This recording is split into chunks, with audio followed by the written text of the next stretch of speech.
Hello बच्चों, क्या हाल चाल। तो बच्चों, आज हम फिर से आपके लिए लेकर आ गए हैं गेस्ट पेपर। और उससे पहले मैं आपको एक बहुत ही इंटरेस्टिंग चीज बताने वाली हूँ। मतलब आपका जो एग्जामिनेशन है वो होने वाला है विद इन 90 डेज में। मतलब कि अब सिर्फ और सिर्फ 90 दिन का समय बचा है आपके जेएनवीएसटी के एग्जामिनेशन में। तो क्या आप तैयार हैं? और अगर आप तैयार नहीं है तो आपके लिए वेदा एकेडमी ले आया है क्रैश कोर्स, जिसमें आपको मिलेगा 90 डेज का एक full power plan, backup plan, strategies plan. जो भी आपको पढ़ाई करनी है वो सब आपको कहां मिलने वाला है? इस क्रैश कोर्स में। और ये क्रैश कोर्स बच्चों स्टार्ट होने वाला है 17th ऑफ नवंबर को। मतलब अभी भी समय है और आप इसमें एनरोल कर सकते हैं। इसी के साथ बच्चों, जो हमारा ऑल इंडिया मॉक टेस्ट होता है वो सभी बच्चों के लिए फ्री है, जो भी जेएनवी का एग्जाम देने वाले हैं। होने वाला है 9th ऑफ नवंबर को, यानी कि संडे को। और हर संडे को ये कंडक्ट करवाया जाता है और इसका टाइमिंग रहने वाला है 2 बजे। तो अपनी रैंक जानने के लिए जरूर एआईएमटी को अटेम्प्ट करें। और जिसने भी अभी तक वेदा एकेडमी एप्लीकेशन को प्ले स्टोर से डाउनलोड नहीं किया है, फटाफट से डाउनलोड कर लो, क्योंकि बहुत ही काम की चीज है। चलिए स्टार्ट करते हैं आज के गेस्ट पेपर से। और मैं हूं आपकी साइंस एजुकेटर गौरी। तो मैं आपको पढ़ाने वाली हूं जनरल साइंस का सिलेबस। ठीक है बच्चों, हम करेंगे 35 क्वेश्चंस, और जो कि स्टार्ट होते हैं आपको पता है क्वेश्चन नंबर 66 से एंड जाते हैं क्वेश्चन नंबर 100 तक। तो क्या आप तैयार हैं? सभी बच्चों को कमेंट सेक्शन में अपने आंसर को देना है, साथ ही साथ में क्वेश्चन नंबर लिखना ना भूलें। ठीक है बच्चों, तो चलिए स्टार्ट करते हैं और पेन का कलर चेंज करते हुए बात करते हैं क्वेश्चन नंबर 66 की। Which of the following helps in replenishing soil fertility naturally? निम्न में से कौन मिट्टी की उर्वरता को प्राकृतिक रूप से पुनः प्राप्त करने में मदद करता है? ऐसी कौन सी चीज यहाँ पर लिखी हुई है जो फिर से सॉइल फर्टिलिटी को नेचुरली रिवाइव कर सकती है? बच्चों फटाफट से अपने आंसर को कमेंट सेक्शन में शेयर करें। तो बच्चों सिंपल सा इसका आंसर हो जाएगा कि ग्रोइंग लेग्यूम्स लाइक ग्राम। मतलब अगर मैं चने जैसी दलहनी फसलों को उगाना स्टार्ट कर दूंगी तो नेचुरल फर्टिलिटी मेरी सॉइल में आ जाएगी, बिकॉज ये जो हमारी लेग्यूमिनस प्लांट्स होती हैं वो नाइट्रोजन प्रोवाइड करती हैं सॉइल को। ठीक है, चलिए बात करते हैं क्वेश्चन नंबर 67 की। Why is levelling soil done after ploughing? हम लेवलिंग ऑफ सॉइल को प्लोइंग के बाद क्यों करते हैं? मतलब जुताई के बाद हम क्यों करते हैं मिट्टी को समतल? जरा फटाफट से दिमाग में जोर लगा के सोचिए, क्या होना चाहिए क्वेश्चन नंबर 67 का आंसर बच्चों? ऐसा क्या चीज है? तो बच्चों अगर प्लोइंग से पहले मैं लेवलिंग कर दूंगी तो फिर क्या काम होगा? प्लोइंग से तो फिर से उतल पुतल हो जाएगी, है ना, ताकि प्रिवेंट हो जाए वाटर लॉगिंग एंड इरोजन। तो इसका सिंपल सा आंसर हो जाएगा बच्चों, जल भराव और कटाव को रोकने के लिए हम ये चीज करते हैं। आगे बात करते हैं क्वेश्चन नंबर 68 की। Which micro organism is used in alcohol production? शराब बनाने में कौन सा सूक्ष्म जीव जो है वो उपयोग किया जाता है? अल्कोहल प्रोडक्शन में कौन सा ऐसा सूक्ष्म जीव है जो आपको लगता है इंपॉर्टेंट है? वो आपको यहाँ पर मार्क करना है। लैक्टोबैसिलस, राइजोबियम, ईस्ट या फिर पेनिसिलिन। बहुत ही आसान सा क्वेश्चन, इससे आसान क्वेश्चन जेएनवी कभी नहीं पूछ सकता बच्चों। तो हमें पता है कि ईस्ट जो है वो अल्कोहल बनाने में मदद करती है, यानी कि फर्मेंटेशन प्रोसेस में मदद करती है। चलिए बात करते हैं 69 की। Which disease spreads through contaminated water? कौन सा ऐसा रोग है भाई जो दूषित पानी से हो जाता है? कंटामिनेटेड फूड से ही वाटर से हो रहा है, यानी कि दूषित पानी की वजह से ऐसी कौन सी बीमारी है जो आपको इन चारों में से हो सकती है? तो बच्चों tuberculosis, rabies and AIDS. Simple सी बात है, यहाँ आंसर हो जाएगा हैजा, यानी कि कॉलरा, जो कि कंटामिनेटेड फूड एंड वाटर से होने वाली एक प्रमुख बीमारी है। चलिए आगे बात करते हैं क्वेश्चन नंबर 70 की। Coke is obtained from coal by? Coke को कोयले से कैसे प्राप्त किया जाता है? हम सब जानते हैं बच्चों कि कोल के 3 प्रोडक्ट्स हमने अपनी एनसीईआरटी में बात की हुई है। सबसे पहला है हमारा कोक, देन है हमारा कोल तार, एंड लास्ट है हमारा कोल गैस बच्चों। ठीक है, इन तीनों के बारे में हम पढ़ाई कर चुके हैं, बिल्कुल हमको सब कुछ मालूम है। अब यहाँ पर पूछा गया है कि भैया जो ये कोक है ना हमारी, वो कोल से कैसे ऑब्टेन हो रही है? ऐसी कौन सी कंडीशंस होनी चाहिए कि मैं कोल से कोक को बना लूं? फटाफट से बता दो। बिल्कुल सही, heating coal in the absence of air. अगर मैं कोयले को हवा की अनुपस्थिति में गर्म करूंगी तो मुझे एक सॉलिड स्ट्रक्चर मिल जाएगा जिसका नाम होगा कोक बच्चों। पीने वाली कोक नहीं है, ये एक सॉलिड स्ट्रक्चर है जो हमें किससे प्राप्त होता है? कोयले से प्राप्त होता है। चलिए 71 की बात करते हैं। The purest form of carbon is? Carbon का सबसे शुद्ध रूप कौन सा है? 3 रूप है, कोक, कोल तार एंड कोल गैस। ये क्या है? ठोस है, मतलब सॉलिड है। लिक्विड यानी कि द्रव, एंड देन बात करते हैं कोल गैस की, जो कि एक गैस है। ठीक है बच्चों, यहाँ पर पूछा गया है सबसे ज्यादा प्योरेस्ट फॉर्म, मतलब यहाँ पर जो हमारा कार्बन है, कोल में सबसे ज्यादा क्या है, कार्बन है। कार्बन का 90% कंटेंट जो है वो इस प्रोडक्ट में पाया जाना चाहिए। कौन सा प्योरेस्ट फॉर्म होगा, फटाफट से कमेंट सेक्शन में अपने आंसर को शेयर करिए। बिल्कुल सही, कोक होना चाहिए इसका आंसर। कोक जो है वो प्योरेस्ट फॉर्म ऑफ कार्बन बताई गई है। चलिए आगे बात करते हैं क्वेश्चन नंबर 72 की। The petroleum layer is found, petroleum की परत कहाँ पाई जाती है। हम सबको पता है कि जो कोल है बच्चों, कोयला, ठीक है, वो किससे मिलकर बना था, डेड प्लांट्स एंड ऑर्गेनिज्म से मिलकर बना था। लेकिन जो हमारा पेट्रोलियम था बच्चों, वो मराइन सी वाले जो ऑर्गेनिज्म थे, मराइन ऑर्गेनिज्म थे, उनके डेड रिमेन्स से मिलकर बनी थी पेट्रोलियम। और नेचुरल गैस इसी के साथ पाई जाती है। तो आपको बताना है कि पेट्रोलियम की परत आखिरकार पाई कहां जाती है। फटाफट से बता दो क्या होना चाहिए इसका आंसर। सो बच्चों, वाटर लेयर के अबव तो नहीं हो सकता, बिकॉज ये पेट्रोलियम है, क्रूड ऑयल है, right. Below the natural gas, between gas and water layers, या फिर विद कोल सीम। तो बिल्कुल सही, गैस और पानी की परतों के बीच पाई जाती है क्या बच्चों, पेट्रोलियम की लेयर। बात करते हैं क्वेश्चन नंबर 73 की।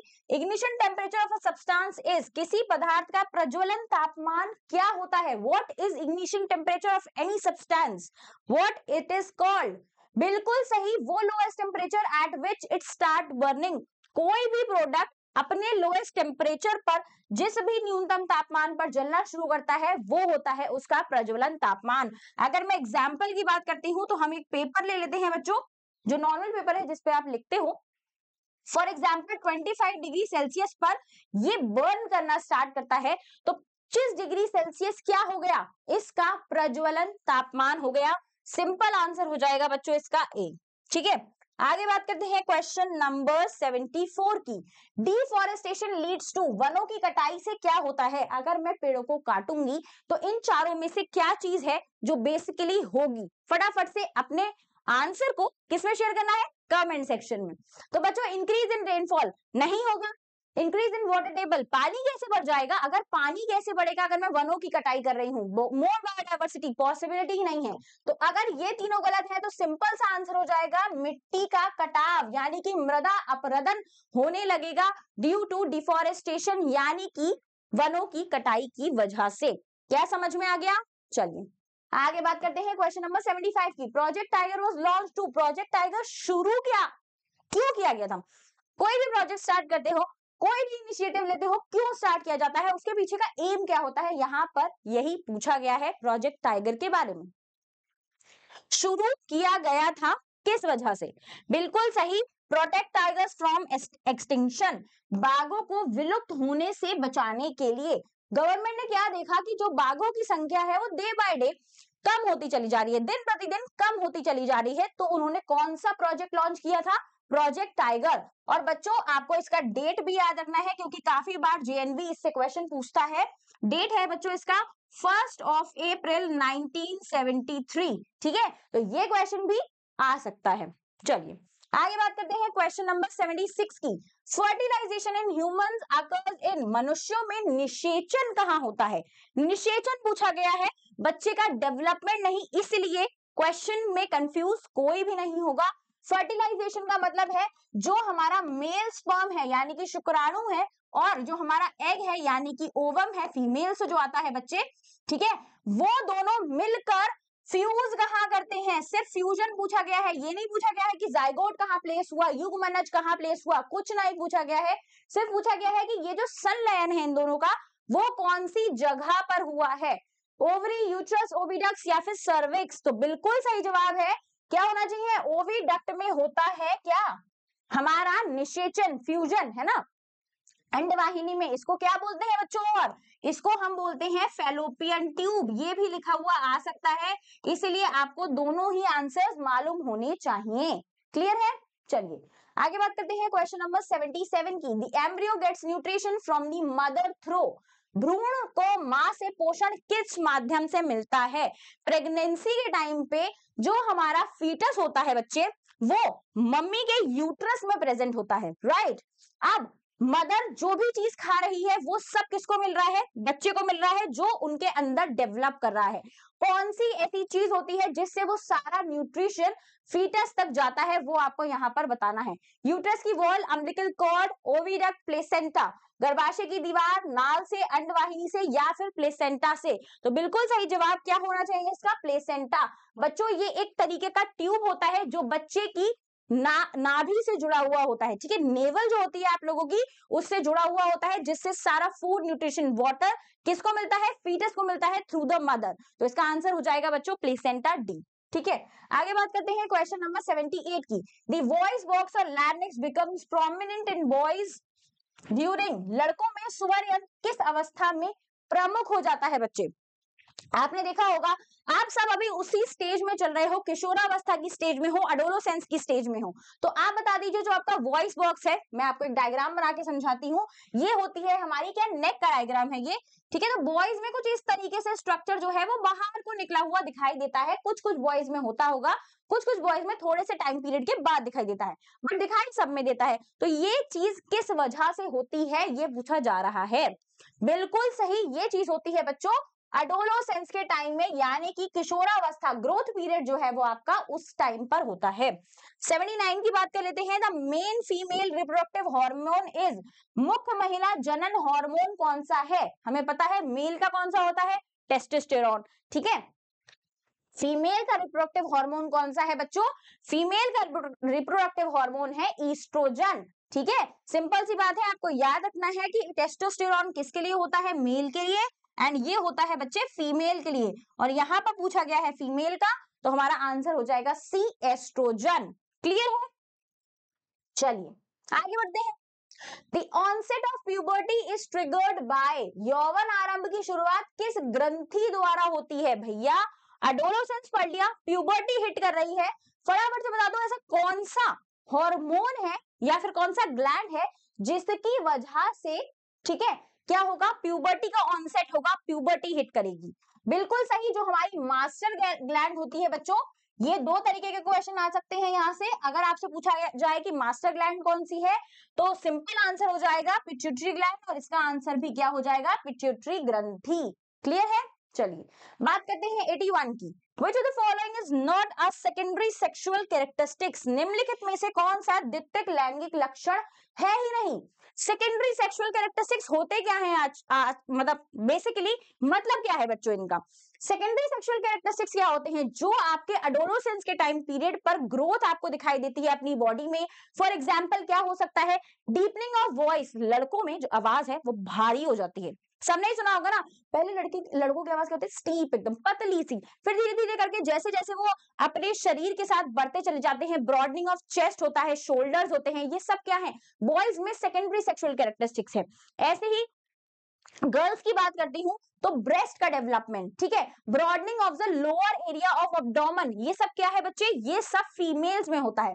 तो सिंपल सी बात है, ग्रोथ ऑफ हेयर जो होगी बच्चे, ठीक है, बालों का बढ़ना तो फ्रॉम द डे वन हमारा कहते हैं एक कैरेक्टरिस्टिक्स है ना, ये प्राइमरी कैरेक्टरिस्टिक्स है ना कि सेकेंडरी सेक्सुअल कैरेक्टरिस्टिक्स है। क्लियर है? चलिए आगे बात करें क्वेश्चन नंबर 82 की। Pressure increases when. दाब बढ़ता है जब। हम सब जानते हैं pressure is equal to force upon area. तो हमें ये पता है कि जो हमारा प्रेशर है बच्चे, वो तो तभी बढ़ेगा या तो मैं फोर्स को इंक्रीज कर दूं या मैं एरिया को डिक्रीज कर दूं। दो ही मेरे पास पॉसिबिलिटी है। तो देख लो, जहां पर फोर्स इंक्रीज होगा और एरिया डिक्रीज होगा, वहां पर मेरा प्रेशर जो है वो अल्टीमेटली इंक्रीज हो जाएगा। बल जहां बढ़ेगा और क्षेत्रफल जहां घटेगा, वहां पर दबाव जो है बच्चों वो बढ़ जाएगा। क्लियर है? समझ में आ गया? इजी था? चलिए अब कर लेते हैं एक numerical 83। A force of 20 newton acts on an area of 2 metre square. Pressure निकालना है। यदि 20 न्यूटन का बल 2 मीटर के क्षेत्रफल पर कार्य करता है बच्चे, तो फिर आपको दबाव को फाइंड आउट करना है। सिंपल सा है, pressure is equal to force upon area.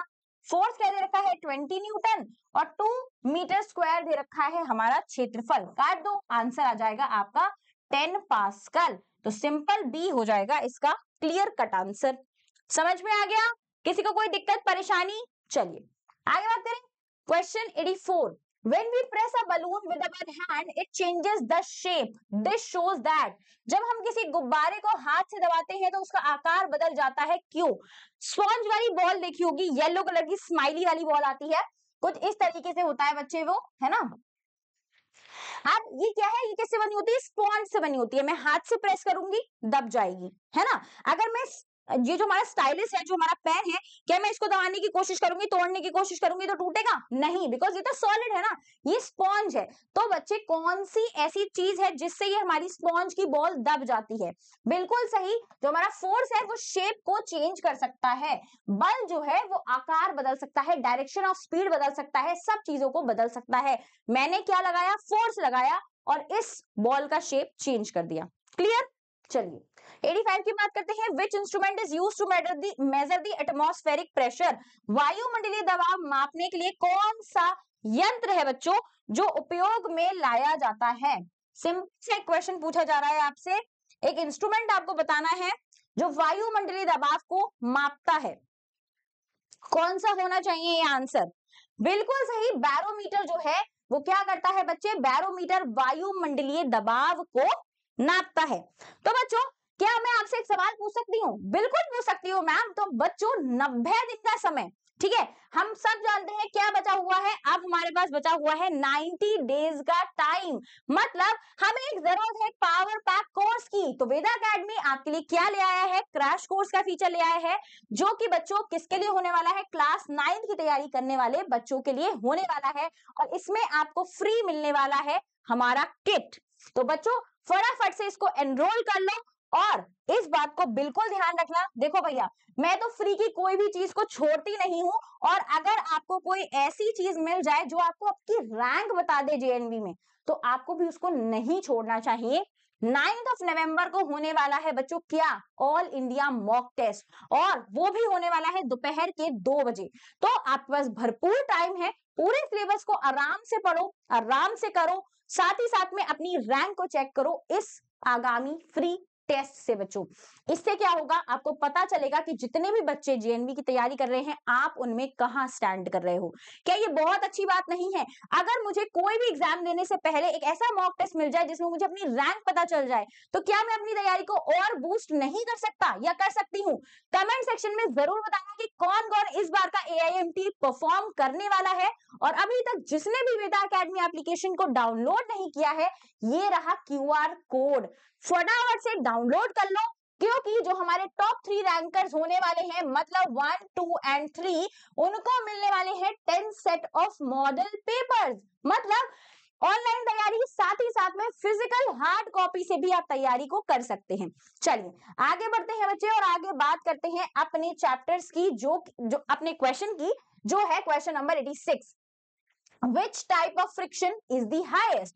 किस प्रकार का घर्षण सबसे अधिक है? हमें पता है बच्चों कि जो हमारे फ्रिक्शन है ना, वो 3 टाइप के हैं, मैंने आपको बताए थे। कौन सा? एक होता है स्टैटिक, यानी कि स्टैटिक। फिर बात करते हैं हम स्लाइडिंग की, मतलब फिसलने वाला, लूटने, ठीक है। और फिर बात करते हैं बच्चों रोलिंग, है ना, जो कि क्या होता है? स्लाइडिंग को सर्पी भी बोलते हैं, ठीक है। रोलिंग होता है लोटनिक घर्षण। तो सबसे ज्यादा होता है हमारा स्टैटिक घर्षण, मतलब रेस्ट से जब हमारी बॉडी मोशन में आती है, तब क्या लगता है बच्चों? स्थैतिक घर्षण लगता है। तो सिंपल सा आंसर क्या हो जाएगा? स्थैतिक घर्षण आंसर हो जाएगा। 87 friction in air and water is known as, वायु और जल में होने वाला घर्षण क्या कहलाता है? अब ऐसा तो नहीं है ना कि हमेशा बस नॉर्मल टेरेस्ट्रियल एरियाज पे ही घर्षण लग रहा है, पानी में और हवा में भी तो लग सकता है। तो उसको कौन सा घर्षण बोलते हैं, ये आपको बताना है। फटाफट से कमेंट सेक्शन में 87 नंबर के क्वेश्चन का आंसर जरूर शेयर करें। बिल्कुल सही, इसका आंसर होगा बच्चे फ्लूइड फ्रिक्शन, यानी कि द्रव घर्षण, जिसको हम क्या बोलते हैं? ड्रैग भी बोलते हैं। आगे बात करते हैं 88 की। The frictional force acts in which direction? जो हमारा फ्रिक्शनल फोर्स है, यानी कि हमारा घर्षण बल है, वो किस दिशा में बच्चे कार्य करता है, ये आपको बताना है। फॉर एग्जाम्पल मान लेते हैं कि मैं जो हूं, ठीक है, ये हमारा फ्रिक्शन है, ये हमारा घर्षण है बच्चों, ठीक है, और ये कौन है? ये हूं मैं, ठीक है, ये मैं हूं, और मैं इस डायरेक्शन में जा रही हूं, इस डायरेक्शन में मैं मोशन कर रही हूं, ठीक है। फॉर एग्जाम्पल मान लेते हैं कि ये नॉर्थ डायरेक्शन है हमारा, और जो मेरी गति है वो नॉर्थ डायरेक्शन में है बच्चे, ठीक है। अगर नॉर्थ डायरेक्शन में जा रही हूं तो अल्टीमेटली जो मेरा घर्षण है ना वो अपोजिट डायरेक्शन में लगेगा, यानी कि साउथ के डायरेक्शन में लगेगा। ठीक है, तो सिंपल है, गति की विपरीत दिशा में क्या काम करता है, अपोजिट टू द मोशन क्या काम करता है, हमारा फ्रिक्शनल फोर्स। क्लियर है? चलिए 89 की बात कर लेते हैं। फिर एक प्यारा सा न्यूमेरिकल है, the time period of a pendulum is 2 second. Frequency क्या होगी, यदि किसी लोलक का आवर्त काल 2 सेकंड है तो उसकी आवृत्ति क्या है बच्चे, बताओ फटाफट से। सिंपल सी बात है, आपको क्या दे रखा है, आपको दे रखा है बच्चों टाइम पीरियड, आपको बात करनी है फ्रीक्वेंसी की जिसका फॉर्मूला है 1 अपॉन टाइम पीरियड। तो सिंपल आंसर हो जाएगा 1/2 दैट इज 0.5 हर्ट्ज। ठीक है, अब ए जो है वो इसका बिल्कुल सही जवाब हो जाएगा। तो बच्चों अगर आप इस गेस्ट पेपर को खुद से सॉल्व करना चाहते हो ना तो वेदा एकेडमी एप्लीकेशन पे आपको टेस्ट वाले सेक्शन में जाना है और वहां पर आपको मॉडल पेपर का गेस्ट पेपर का एक कॉलम मिलेगा, आपको उस पर टच करना है और साथ ही साथ में आप ये वाला गेस्ट पेपर वहां पर भी सॉल्व कर सकते हो। क्लियर है? चलिए आगे बात करते हैं क्वेश्चन नंबर 90 की। In human sound is produced by, मनुष्यों में ध्वनि का उत्पादन किससे होता है, जो ध्वनि हमारे मुंह से निकल रही है, जैसे मैं बोल रही हूँ वो मैं कहां से निकाल रही हूँ, बिल्कुल सही, वोकल कॉर्ड से निकलती है, यानी कि स्वर रज्जु से क्या प्रोड्यूस होता है, ध्वनि प्रोड्यूस होती है। The effect of electric current used in electroplating is, विद्युत धारा में कौन सा प्रभाव विद्युत लेपन में उपयोग किया जाता है, फटाफट से बता दीजिए क्या होना चाहिए इसका आंसर। फॉर एग्जाम्पल हमने क्या करा बच्चे, आयरन के ऊपर कोटिंग कर दी, किसकी, गैल्वेनाइजेशन कर दिया, यानी कि जिंक लगा दिया। ठीक है, एक सेकेंड, क्या लगा दिया बच्चों, फिर से बनाते हैं एक डायग्राम प्यारा सा। ये है हमारा आयरन का पीस। ठीक है, इस आयरन के पीस पे अगर मैं एक जिंक की कोटिंग कर देती हूँ तो मैं उसको बोलती हूँ जस्तीकरण, यानी कि गैल्वेनाइजेशन। ये किसका एग्जाम्पल है, इलेक्ट्रोप्लेटिंग का, विद्युत लेपन का। तो इसमें प्रोसेस कौन सा हो रहा है, heating effect, magnetic effect, physical या फिर केमिकल इफेक्ट, बिल्कुल सही, इसमें हो रहा है बच्चे केमिकल इफेक्ट। तो सी जो है वो हमारा बिल्कुल सही जवाब हो जाएगा। आगे बात करते हैं, लाइटनिंग इज कॉज्ड बाय, बिजली किस कारण से उत्पन्न होती है। तुम लोग क्वेश्चन का आंसर को कमेंट सेक्शन में शेयर करो, मैं बनाती हूँ तुम्हारे लिए एक प्यारा सा बादलों का डायग्राम। ये मैंने आपको समझाया था बच्चों, तभी भी मैंने आपको बताया था कि जो हमारे पॉजिटिव चार्जेस होते हैं वो ऊपर की साइड प्रेजेंट होते हैं बादलों में, और नेगेटिव की साइड प्रेजेंट, नीचे की साइड प्रेजेंट होते हैं बच्चों नेगेटिव चार्जेस, है ना। एक पॉइंट ऑफ टाइम के बाद ये चार्जेस इतने ज्यादा बढ़ जाते हैं कि हमारा जो क्लाउड्स है ना उसमें बिल्कुल भी बच्चों जगह ही नहीं बचती है और ये चार्जेस जो है वो आपस में कोलैप्स कर जाते हैं। देख रहे हो, बिल्कुल भी जगह नहीं बची है और ये आपस में मर्ज होकर क्या करते हैं, ग्राउंड में चले जाने की कोशिश करते हैं। तो सिंपल सी बात है कि किस वजह से लाइटनिंग कॉज होती है, flow of electric charges between the clouds, बादलों के बीच विद्युत आवेशों के प्रवाह से क्या होता है, बिजली चमकने लगती है। 93 की बात करते हैं, एक बहुत ही प्राइम एग्जांपल बच्चों मैं इसका बताती हूँ। फॉर एग्जांपल आपने ब्लैंकेट देखा होगा ना अपना, ठीक है, अभी ठंड आने वाली है, ठंड आ ही गई है एक तरीके से, ठीक है, तो हमारा जो ब्लैंकेट है जिसको हम ओढ़ते हैं, तो कभी कभी जब आप ब्लैंकेट को हटाते होगे तो आपको चिड़चिड़ चिड़चिड़ चिड़चिड़ टाइप की आवाज आती होगी। ये किस चीज की आवाज आती है, इलेक्ट्रॉन्स की, इलेक्ट्रिक चार्जेस प्रेजेंट है इलेक्ट्रॉन्स के अंदर और चमकीली चमकीली सी लाइट भी दिखाई देती है। ये किस वजह से है, चार्जेस की ही वजह से है। क्लियर है? Which of the following is a contact force, निम्नलिखित में से कौन सा भाई एक संपर्क बल है, मतलब संपर्क लगेगा तभी बल लगेगा, कौन सा ऐसा बल है।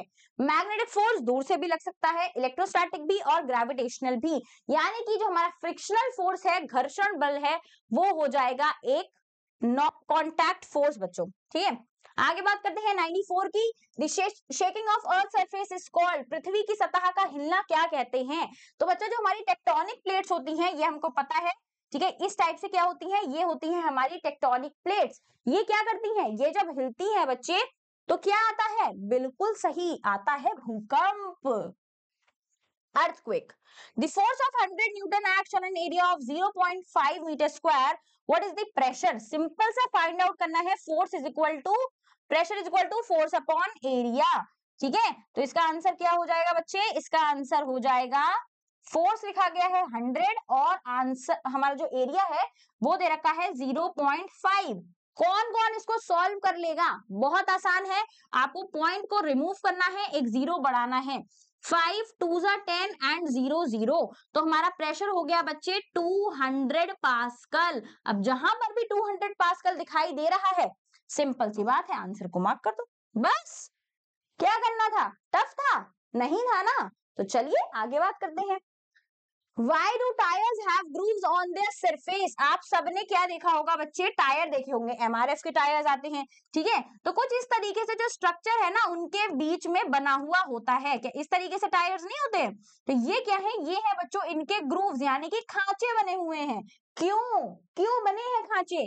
To increase friction for better grip. क्या करेगा? जितना ज्यादा खुरदरापन होगा, ग्रूव्स क्या कर रहे हैं? खुरदरी बना रहे हैं ना सरफेस को, इससे क्या इंक्रीज होगा? इससे इंक्रीज होगा बच्चों फ्रिक्शन। किसके बीच में? जो हमारा टायर है उसके और हमारी जो रोड है उसके बीच में। तो अच्छी ग्रिप बनेगी, पकड़ मजबूत बनेगी और जो हमारी गाड़ी है वो फिसलेगी नहीं। क्लियर है? 97 की बात कर लेते हैं। The hormone responsible for controlling sugar level in the blood. रक्त में शर्करा का स्तर नियंत्रित करने वाला हार्मोन कौन सा है बच्चों? जो हमारी बॉडी में शुगर लेवल को मेंटेन करके रखता है। बिल्कुल सही, वो होता है बच्चे इंसुलिन। ठीक है, आगे बात करते हैं 98 की। Which statement is true about burning the magnesium ribbon? Magnesium ribbon के जलने के बारे में कौन सा कथन जो है वो सही है? तो मैं लिखती हूँ एक प्यारी सी बच्चे केमिकल रिएक्शन। ठीक है, तो जो हमारा मैग्नीशियम है ना, Mg से रिप्रेजेंट करते हैं उसको। कंबशन हो रहा है तो ऑक्सीजन की प्रेजेंस में होगा, तो सिंपल सा इसका आंसर हो जाता है बच्चों MgO बनाता है, यानी कि मैग्नीशियम ऑक्साइड बनाता है। ठीक है, ये क्या है बच्चों? ये है हमारी मैग्नीशियम ऑक्साइड, जो कि सफेद रंग की होती है, व्हाइट फ्लेम देती है, क्रिस्टलाइज्ड फ्लेम देती है। ठीक है बच्चे, तो it produces white ash of magnesium oxide. तो सी जो है वो इसका बिल्कुल सही जवाब हो जाएगा। ये क्या है? ऐश की फॉर्म में प्रेजेंट होती है। ठीक है, ऐश। चलिए आगे बात करते हैं। राख बनाता है basically. 99 when a rocket moves upward. अगर एक रॉकेट है बच्चे, ठीक है, इस तरीके से कोई एक रॉकेट है, ठीक है, जो ऊपर की साइड जा रहा है, तो the force responsible for its motion. ऐसा कौन सा फोर्स होगा जो इसके लिए रिस्पॉन्सिबल होगा? रॉकेट के ऊपर जाने की गति के लिए कौन सा बल जिम्मेदार होता है? Reaction forces of gases expelled downwards. इसका कौन सा आंसर हो जाएगा? नीचे की ओर निकलती हुई गैसों की प्रतिक्रिया बल जो होगा वो इसके लिए रिस्पॉन्सिबल होगा। ये जितना ऊपर जाएगा उतना ही वो फोर्स काम में आएगा। चलिए लास्ट क्वेश्चन की बात कर लेते हैं। Which scale measures the energy released during an earthquake? भूकंप के दौरान मुक्त हुई ऊर्जा को मापने के लिए कौन सा पैमाना उपयोग में लाया जाता है? क्या पूछा गया है बच्चे? यहाँ पर पूछा गया है कि अर्थक्वेक, ठीक है। अब जो हमारा अर्थक्वेक है बच्चे, अर्थक्वेक में दो चीजें हैं, मैंने आपको बताया था। पहला होता है हमारा मैग्नीट्यूड, मतलब कितनी तीव्रता है। दूसरा होता है उसकी वेव्स। ठीक है, तो मैग्नीट्यूड को नापने के लिए हमें पता है कि कौन सा स्केल यूज किया जाता है, रिक्टर स्केल का यूज करा जाता है, कि वो कितनी तीव्रता के संग आया है। तीव्रता, मैग्नीट्यूड क्या एंगेज करता है? एनर्जी को, कि उसकी कितनी कितनी एनर्जी है। तो सिंपल यहाँ पर आंसर हो जाएगा रिक्टर स्केल। ठीक है, और वेव्स को नापने के लिए हमें पता है क्या होता है? सीस्मोग्राफ। क्लियर है? आई होप आपको ये क्वेश्चन से मजा आया होगा और कोई भी परेशानी नहीं हुई होगी। फिर भी अगर आपको इन 35 क्वेश्चन में कोई भी डाउट होता है तो आप वेदा अकेडमी एप्लीकेशन के डाउट पोर्टल पे जाके अपने डाउट को पोस्ट कर सकते हैं और हम टीचर्स आपका जवाब देंगे। आपको कोई भी परेशानी नहीं होने देंगे। तो बच्चों चलिए अब बात करते हैं आपके लैंग्वेज सेक्शन की और बुलाते हैं आपके शिवांश सर को। वो कराएंगे आपका इंग्लिश एंड हिंदी का पोर्शन। तब तक के लिए be safe and be healthy और अपने ध्यान रखिए और मजे करते रहिए।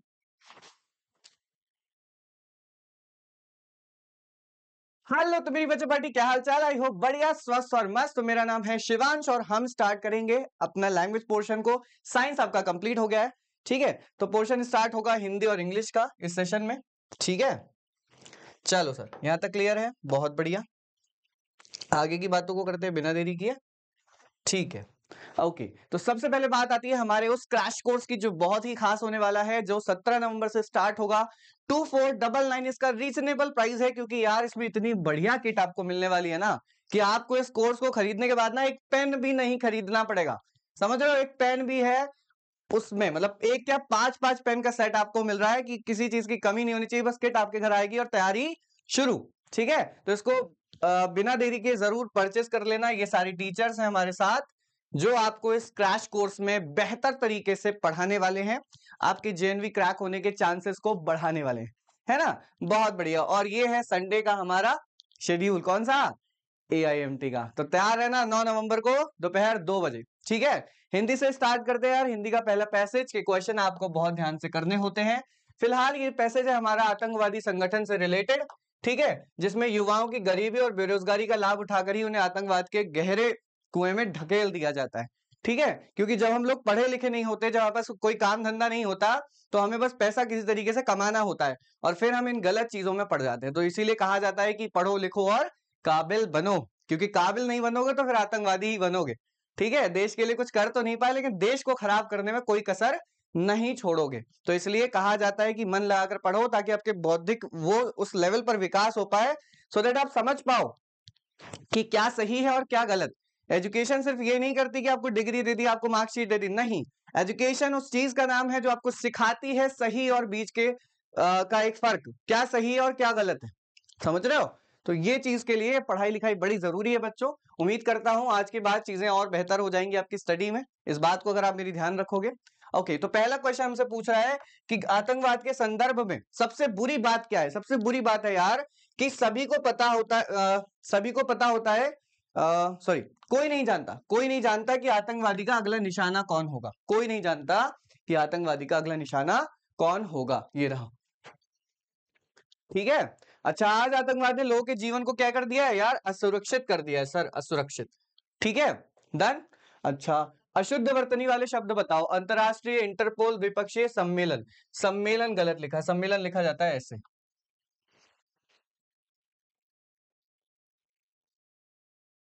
ऐसे लिखा जाता है सम्मेलन। ठीक है, उपयुक्त गद्यांश के अनुसार आतंक का मुख्य कारण इनमें से क्या है, बेरोजगारी और गरीबी। इसी के कारण ही वो आतंकवाद के गहरे कुएं में ढकेल दिए जाते हैं। गद्यांश के अनुसार असत्य कथन बताना। विश्व के लोग आतंकवादियों को ना तो गिरफ्तार करके जेल भेजा जा सकता है लाखों को, और ना ही उन सबको मौत की सजा देना समस्या का समाधान होगा। सही बात है, गलत कथन का चयन करना है। ठीक है, आतंकवाद की समस्या का सही समाधान यही हो सकता है कि जिन वजहों से इसमें वृद्धि हो रही है उनको कम करने का प्रयास करें। ये भी सही बात है। आज भारत में आतंकवाद ने लोगों के जीवन को सुरक्षित बनाया है। कैसे यार, आतंकवाद तो खुद में असुरक्षा की भावना लेकर के आता है, तो सुरक्षित कैसे कर सकता है ना। सिंपल आंसर मिल गया। निरुपसर्ग नहीं है, किसमें निरुपसर्ग नहीं है, ध्यान से पढ़ो। निशेष, निर्देश, निर्बल, निर्वाह, जब तीनों पढ़े तो मुझे इन सब में निर की आवाज आई, इसमें नहीं आई। यही आंसर है मेरा। निम्न में कौन सा शब्द विदेशज है। विदेशज मतलब वो शब्द जो देशी भाषा, मतलब विदेशी भाषा से लिए गए, यानी कि वो है हमारा रिक्शा। कहते हैं सर रिक्शा नहीं मिला, देर हो गई कोचिंग पहुंचने में, तो वो सब वो रिक्शा है, क्या है, विदेशज शब्द है। जूता, तेंदुआ, नव, ये सब विदेशज नहीं है। ठीक है, चलो, राजपुत्र में समास, ये बहुत पूछा जाता है और बहुत इजी भी है। राजा का पुत्र, राजा का पुत्र। ठीक है, अच्छा, बुराई कैसी संख्या है, जाति, व्यक्ति, देखो व्यक्ति नहीं पता चलेगा, ना किसी समूह का पता चल रहा है। भाव है, बुराई क्या है, एक भाव। सिंपल, बुराई क्या है, एक भाव है। ठीक है, बहुत बढ़िया। चलो, आवाज सबको मेरी क्लियर है, बहुत अच्छा, वेरी गुड। आंसर जरूर करते रहना, क्योंकि प्रैक्टिस आपके लिए ही मतलब ये सेशन जो है पूरा प्रैक्टिस का, अगर आप नहीं करोगे तो फिर मजा नहीं आएगा। रमन ने घर का काम खत्म कर दिया और खेलने लगा। ठीक है, तो क्या आंसर हो सकता है, सोच के बताओ क्या आंसर हो सकता है। भाई, रमन ने काम खत्म कर दिया और खेलने लगा, तो सर संयुक्त है, जोड़ा गया है, दो सेंटेंसेस को जोड़ा गया है, और कोई किसी पर आश्रित नहीं है, इस वजह से मिश्रित भी नहीं है। समझ गए, बहुत बढ़िया। जिन्होंने आंसर सी किया है वो सारे बच्चे सही। अच्छा, चलो आगे चले। कौन सा शब्द सूर्य का पर्यायवाची नहीं है, सूर्य का पर्यायवाची नहीं है, बहुत बढ़िया। अरे आंसर भी आ गया, बहुत बढ़िया, क्योंकि ये सबको याद है सर, दिनकर, दिवाकर, प्रभाकर, दिनकर, दिवाकर, प्रभाकर, हिमकर नहीं है। हिमकर जहां तक है चंद्रमा का पर्यायवाची होता है, फिलहाल सूर्य का तो नहीं है, ये कंफर्म है। अंतरंग शब्द का सर्वाधिक उपयुक्त विलोम पूछ रहा है। अंतरंग, अंतरंग, ठीक है, अंत यानी अंदर, तो बहिरंग हो जाएगा इसका। अस्पताल बहिरंग रोगियों के लिए है, बस सिंपल। ए आंसर जो लोग कर रहे हो ना वो बिल्कुल सही हो, इसके अलावा सब गड़बड़ है, सब गड़बड़। ठीक है, बहुत ध्यान से पढ़ोगे तो आंसर तुरंत मिलेगा, और ज्यादा जल्दी करी तो गायब। जानने की इच्छा का एक शब्द क्या होता है? जिज्ञासा होता है। अभिलाषा, आशा, इच्छा कुछ नहीं, जिज्ञासा, जानने की इच्छा, क्यूरियस। भेड़ चाल होना, भेड़ के साथ चलना, भेड़ चराना। भेड़ पालना, नहीं सर, बिना विचार के अनुगामी होना। मतलब ये कि सामने वाला कह रहा है कि मैं जा रहा हूं विदेश तो मैं भी चल दिया, मुझे पता ही नहीं कि मुझे वहां पासपोर्ट, वीजा सब कुछ चाहिए, मैं बस चल दिया क्योंकि वो जा रहा था। तो ये होता है बिना विचार के अनुगामी, किसी का अनुसरण करना। डन। पत्र शब्द का अनेकार्थक शब्द समूह निम्न है, जिसमें पत्र का, जिसमें जितने शब्द लिखे हैं ना इन सब में, वो सारा पत्र के अर्थ देते हो। जैसे पानी, पत्र, सूर्य गलत, पवित्र, पन्ना, सांप नहीं, सिर्फ इसमें पन्ना दे रहे हैं। पत्ता, चिट्ठी, पंखा, ये तीनों शब्द वो शब्द हैं जो पत्ते के समानार्थी हैं, तो सी करेक्ट हो जाएगा। कौन सा वाला? सी वाला करेक्ट हो जाएगा। ठीक है, क्लियर हो? कोई दिक्कत नहीं? बहुत बढ़िया। तो यहाँ हिंदी फिनिश होती है, अब बारी है इंग्लिश की। और वो बारी आपको पहले ये बता देती है कि अपनी तैयारी को बढ़िया बनाए रखना, क्योंकि 9 नवंबर को हमारा एएमटी आने वाला है। ठीक है, चलो। Person who lives their own country, जैसे हमने खुद का देश छोड़ दिया हो, टू सेटल इन अनदर, किसी दूसरी कंट्री में बस गया, इसे कहते हैं immigrant. Immigrant. Done. Sorry. Fill in the blank with correct option of all the student in the class Sahara. अब पूरे स्टूडेंट्स में से सहारा की बात की है, तो वो क्या होता है? कंपेयर होता है दो लोगों के बीच। लेकिन जब पूरे ग्रुप में से किसी एक की बात की है तो हम वहां यूज करते हैं सुपरलेटिव डिग्री। तो quickest to understand abstract concepts. Add fuel to fire, आग में घी डालना, आग में घी डालना। ठीक है, तो क्या होता है? To make a bad situation, एक तो खराब सिचुएशन थी, आपने उसे और वर्स कर दिया। बैड, वर्स, वर्स्ट, है ना? खराब सिचुएशन को और खराब कर दिया। मतलब लड़ाई झगड़ा चल रहा था, ऑलरेडी काफी हद तक लड़ाई हो रही थी, और आपने जाके एक चुगली और कर दी, तो वो लड़ाई झगड़ा कम होने की जगह और आपकी वजह से बढ़ गया। आपने क्या किया? आग लगी थी उसमें आपने घी डाल दिया, आग और भड़क गई। याद रहेगा? बहुत बढ़िया। पैसिव बनाना है हमें, तो पैसिव, एक्टिव, सॉरी पैसिव और डायरेक्ट इनडायरेक्ट मैं हमेशा हेल्पिंग वर्ब से टारगेट करता हूं, क्योंकि हेल्पिंग वर्ब से तुरंत आंसर मिल जाता है, बाकी चीजें फिर चेक नहीं करनी पड़ती। चलो देख लेते हैं। तो she is watering the plant in the garden every evening, तो the garden, sorry the plant से स्टार्ट होगा, क्लियर है, ये सब्जेक्ट बनेगा। लेकिन अब इस वाटरिंग है, इसका मतलब सर ये तो है प्रेजेंट कॉन्टिन्यूअस, और प्रेजेंट कॉन्टिन्यूअस की पैसिव में हेल्पिंग वर्ब होती है इज, एम, आर, बीइंग। क्या होती है? Is, am, are plus being. ठीक है जी, क्लियर है? हाँ सर।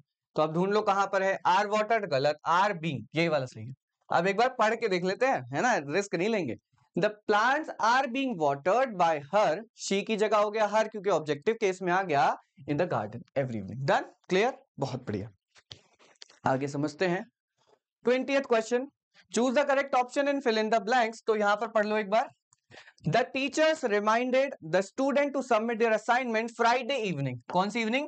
Friday evening. तो फ्राइडे इवनिंग यानी कि फ्यूचर हो गया, और फ्राइडे इवनिंग अगर फ्यूचर हो गया तो यहां पर हम यूज करेंगे बाय का, यानी शाम तक हमको ये क्या करना है? सबमिट करना है। डन, क्लियर है? बहुत बढ़िया। आगे चलते हैं। आंसर देखो आते रहने चाहिए, समझ रहे हो? आंसर आते रहने चाहिए, डाउट हो तो वो भी पूछेंगे। इधर उधर की बातों का मैं कोई आंसर देने वाला नहीं हूं, सिंपल सी बात। ठीक है, पढ़ने आए हो पढ़ाई करो, इधर उधर की कोई बातों का आंसर मेरी तरफ से तो मिलने वाला बिल्कुल नहीं है, सिंपल सी बात है। तो जो यहाँ पढ़ने आया है बहुत ध्यान से पढ़े, मुझे कोई दिक्कत नहीं है। Identify the correct indirect version. अच्छा ठीक है, यहाँ पर थोड़ा सा इसको ठीक कर लेते, क्योंकि इन्वर्टेड कॉमर्स यहाँ पर आते हैं। ठीक है, okay. Who among you is ready to volunteer for the science project. अब ये क्या है? WH ग्रुप वाला सेंटेंस है, इंट्रोगेटिव सेंटेंस है। अब इसमें हम किसी भी तरह के कंजंक्शन का यूज नहीं करते, क्योंकि ये वर्ड ही ऑलरेडी कंजंक्शन का वर्क करता है। लेकिन इंपॉर्टेंट बात ये होती है कि इस तरह के क्वेश्चंस में आपको जो सेंटेंस है ना, इसके बाद वाला सेंटेंस जो है वो असर्टिव मोड में होना चाहिए। किस मोड में? Assertive mode. वो क्या होता है सर? सब्जेक्ट, वर्ब, ऑब्जेक्ट, इसको कहते हैं हम असर्टिव मोड। सिंपल सेंटेंस बनाना होता है उसके बाद, अगर क्वेश्चन बना दोगे तो गलत हो जाएगा। ठीक है, चलो देख लेते हैं कहां कहां मिलने वाला है। इसके अलावा इज रेडी का वॉज रेडी होगा, क्योंकि ये प्रेजेंट कॉन्टिन्यू, प्रेजेंट है, सिंपल प्रेजेंट तो पास्ट बन जाएगा सिंपल। चलो देख लेते हैं। तो the teacher asked who was ready. अब who was ready, helping verb पहले आगे, गलत। Who among them is ready, अब ये सही है लेकिन यहां पर इज आ गया है तो गलत हो गया। Who among them was ready to volunteer for the science project, C is the correct one. इसमें कोई गलती नहीं है, वॉज भी कन्वर्ट हो गया और इसके बाद इन्होंने इसको असर्टिव मोड में लिखा है, simple. By next month she dash, अब बाय नेक्स्ट मंथ, अभी हमने बाय वाला किया था ना, फ्यूचर बताता, तो बस तो will have finished, she will have finished the task. Okay, the manager agreed to the proposal dash, he suggest some minor changes to the plan. अब उसने, जो मैनेजर था, वो प्रपोजल को क्या किया, अग्री तो कर दिया, मान तो गया, बट क्या चाहता था, कुछ चेंजेस चाहता था, तो क्या है, कॉन्ट्रास्ट। सर बट लगा देंगे हम, सिंपल, बिल्कुल सही, सी वाले बिल्कुल सही है, सी वाले बिल्कुल सही है। कुछ बच्चों के आंसर देखो लगातार आ रहे हैं, उन्हें कोई मतलब नहीं है कि ग्रुप में कौन सी किस तरह की चैट चली, कोई मतलब नहीं, सिर्फ आंसर करने से मतलब। Very good, I like this spirit. चलो, which of the following is correct spelling, correct spelling की बात कर रहा है हमारे पास। ओके, तो हम इसमें से टिक करेंगे डी, ठीक है, डन। एक बार देख लेते हैं, कोई दिक्कत, कोई दिक्कत हो गई तो यहां तक बताएंगे मुझे। बिल्कुल बिल्कुल बिल्कुल सही कहा, सही कहा, ठीक है, ठीक है। चलो, ए ज्यादा करेक्ट है, इसमें ई नहीं आना चाहिए, ई गलत है। चलो ओके, ये डन है। अब आते हैं रीअरेंज द सेंटेंस पर, कौन सा सेंटेंस इसमें से करेक्ट मीनिंग देता है। पहला पढ़ लेते हैं, crowds enthusiasm continued the match.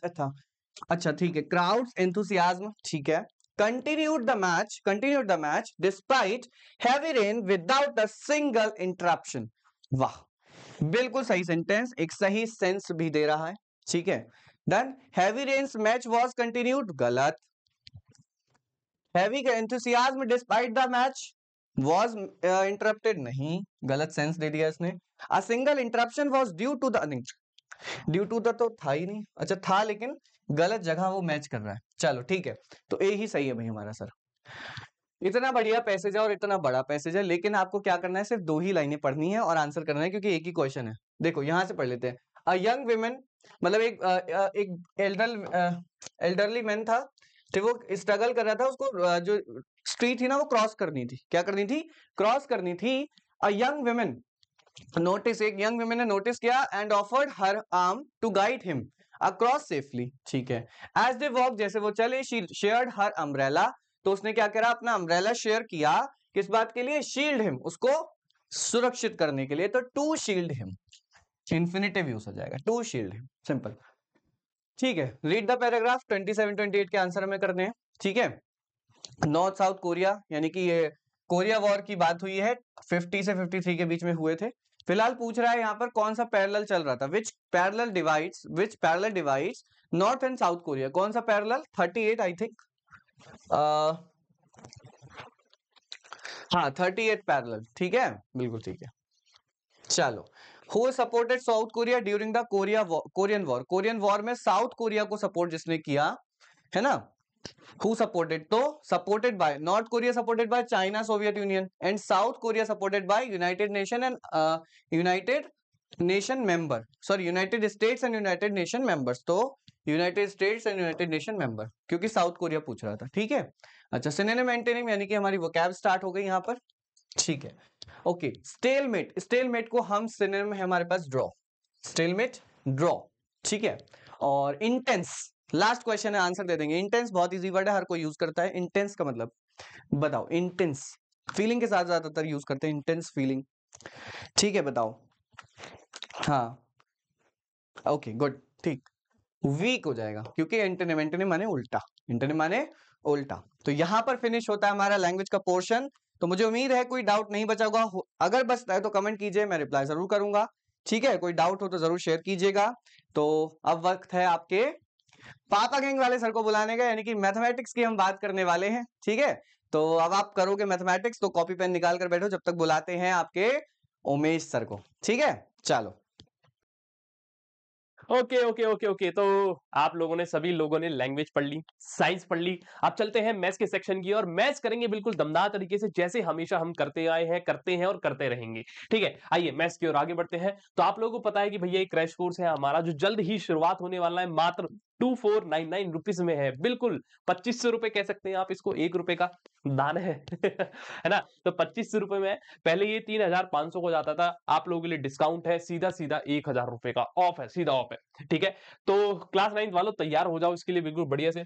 Admission इसमें अभी ओपन है, आप लोग इस नंबर पर कांटेक्ट कर सकते हैं, जो आपको दिख रहे होंगे 9810337915, ठीक है। और इसके फीचर्स क्या है भैया, किट फ्री मिलेगी, किट में क्या क्या होता है अगर आप लोगों को पता हो तो भैया किट में पूरी किताब होती है, ओएमआर शीट होती है, जैसे पेपर में आप लोगों को गोले भरने होते हैं वो ओएमआर में, तो वो यहाँ आपको प्रोवाइड कराई जाएगी ताकि आप लोग अच्छे से जो एक पेपर का माहौल होता है ना, माहौल वो गाना सुना है, माहौल पूरा वेवी, तो उसी तरीके से जो पेपर का पूरा माहौल होता है वो आपका माहौल हम आपको सेट कर कर देने वाले हैं।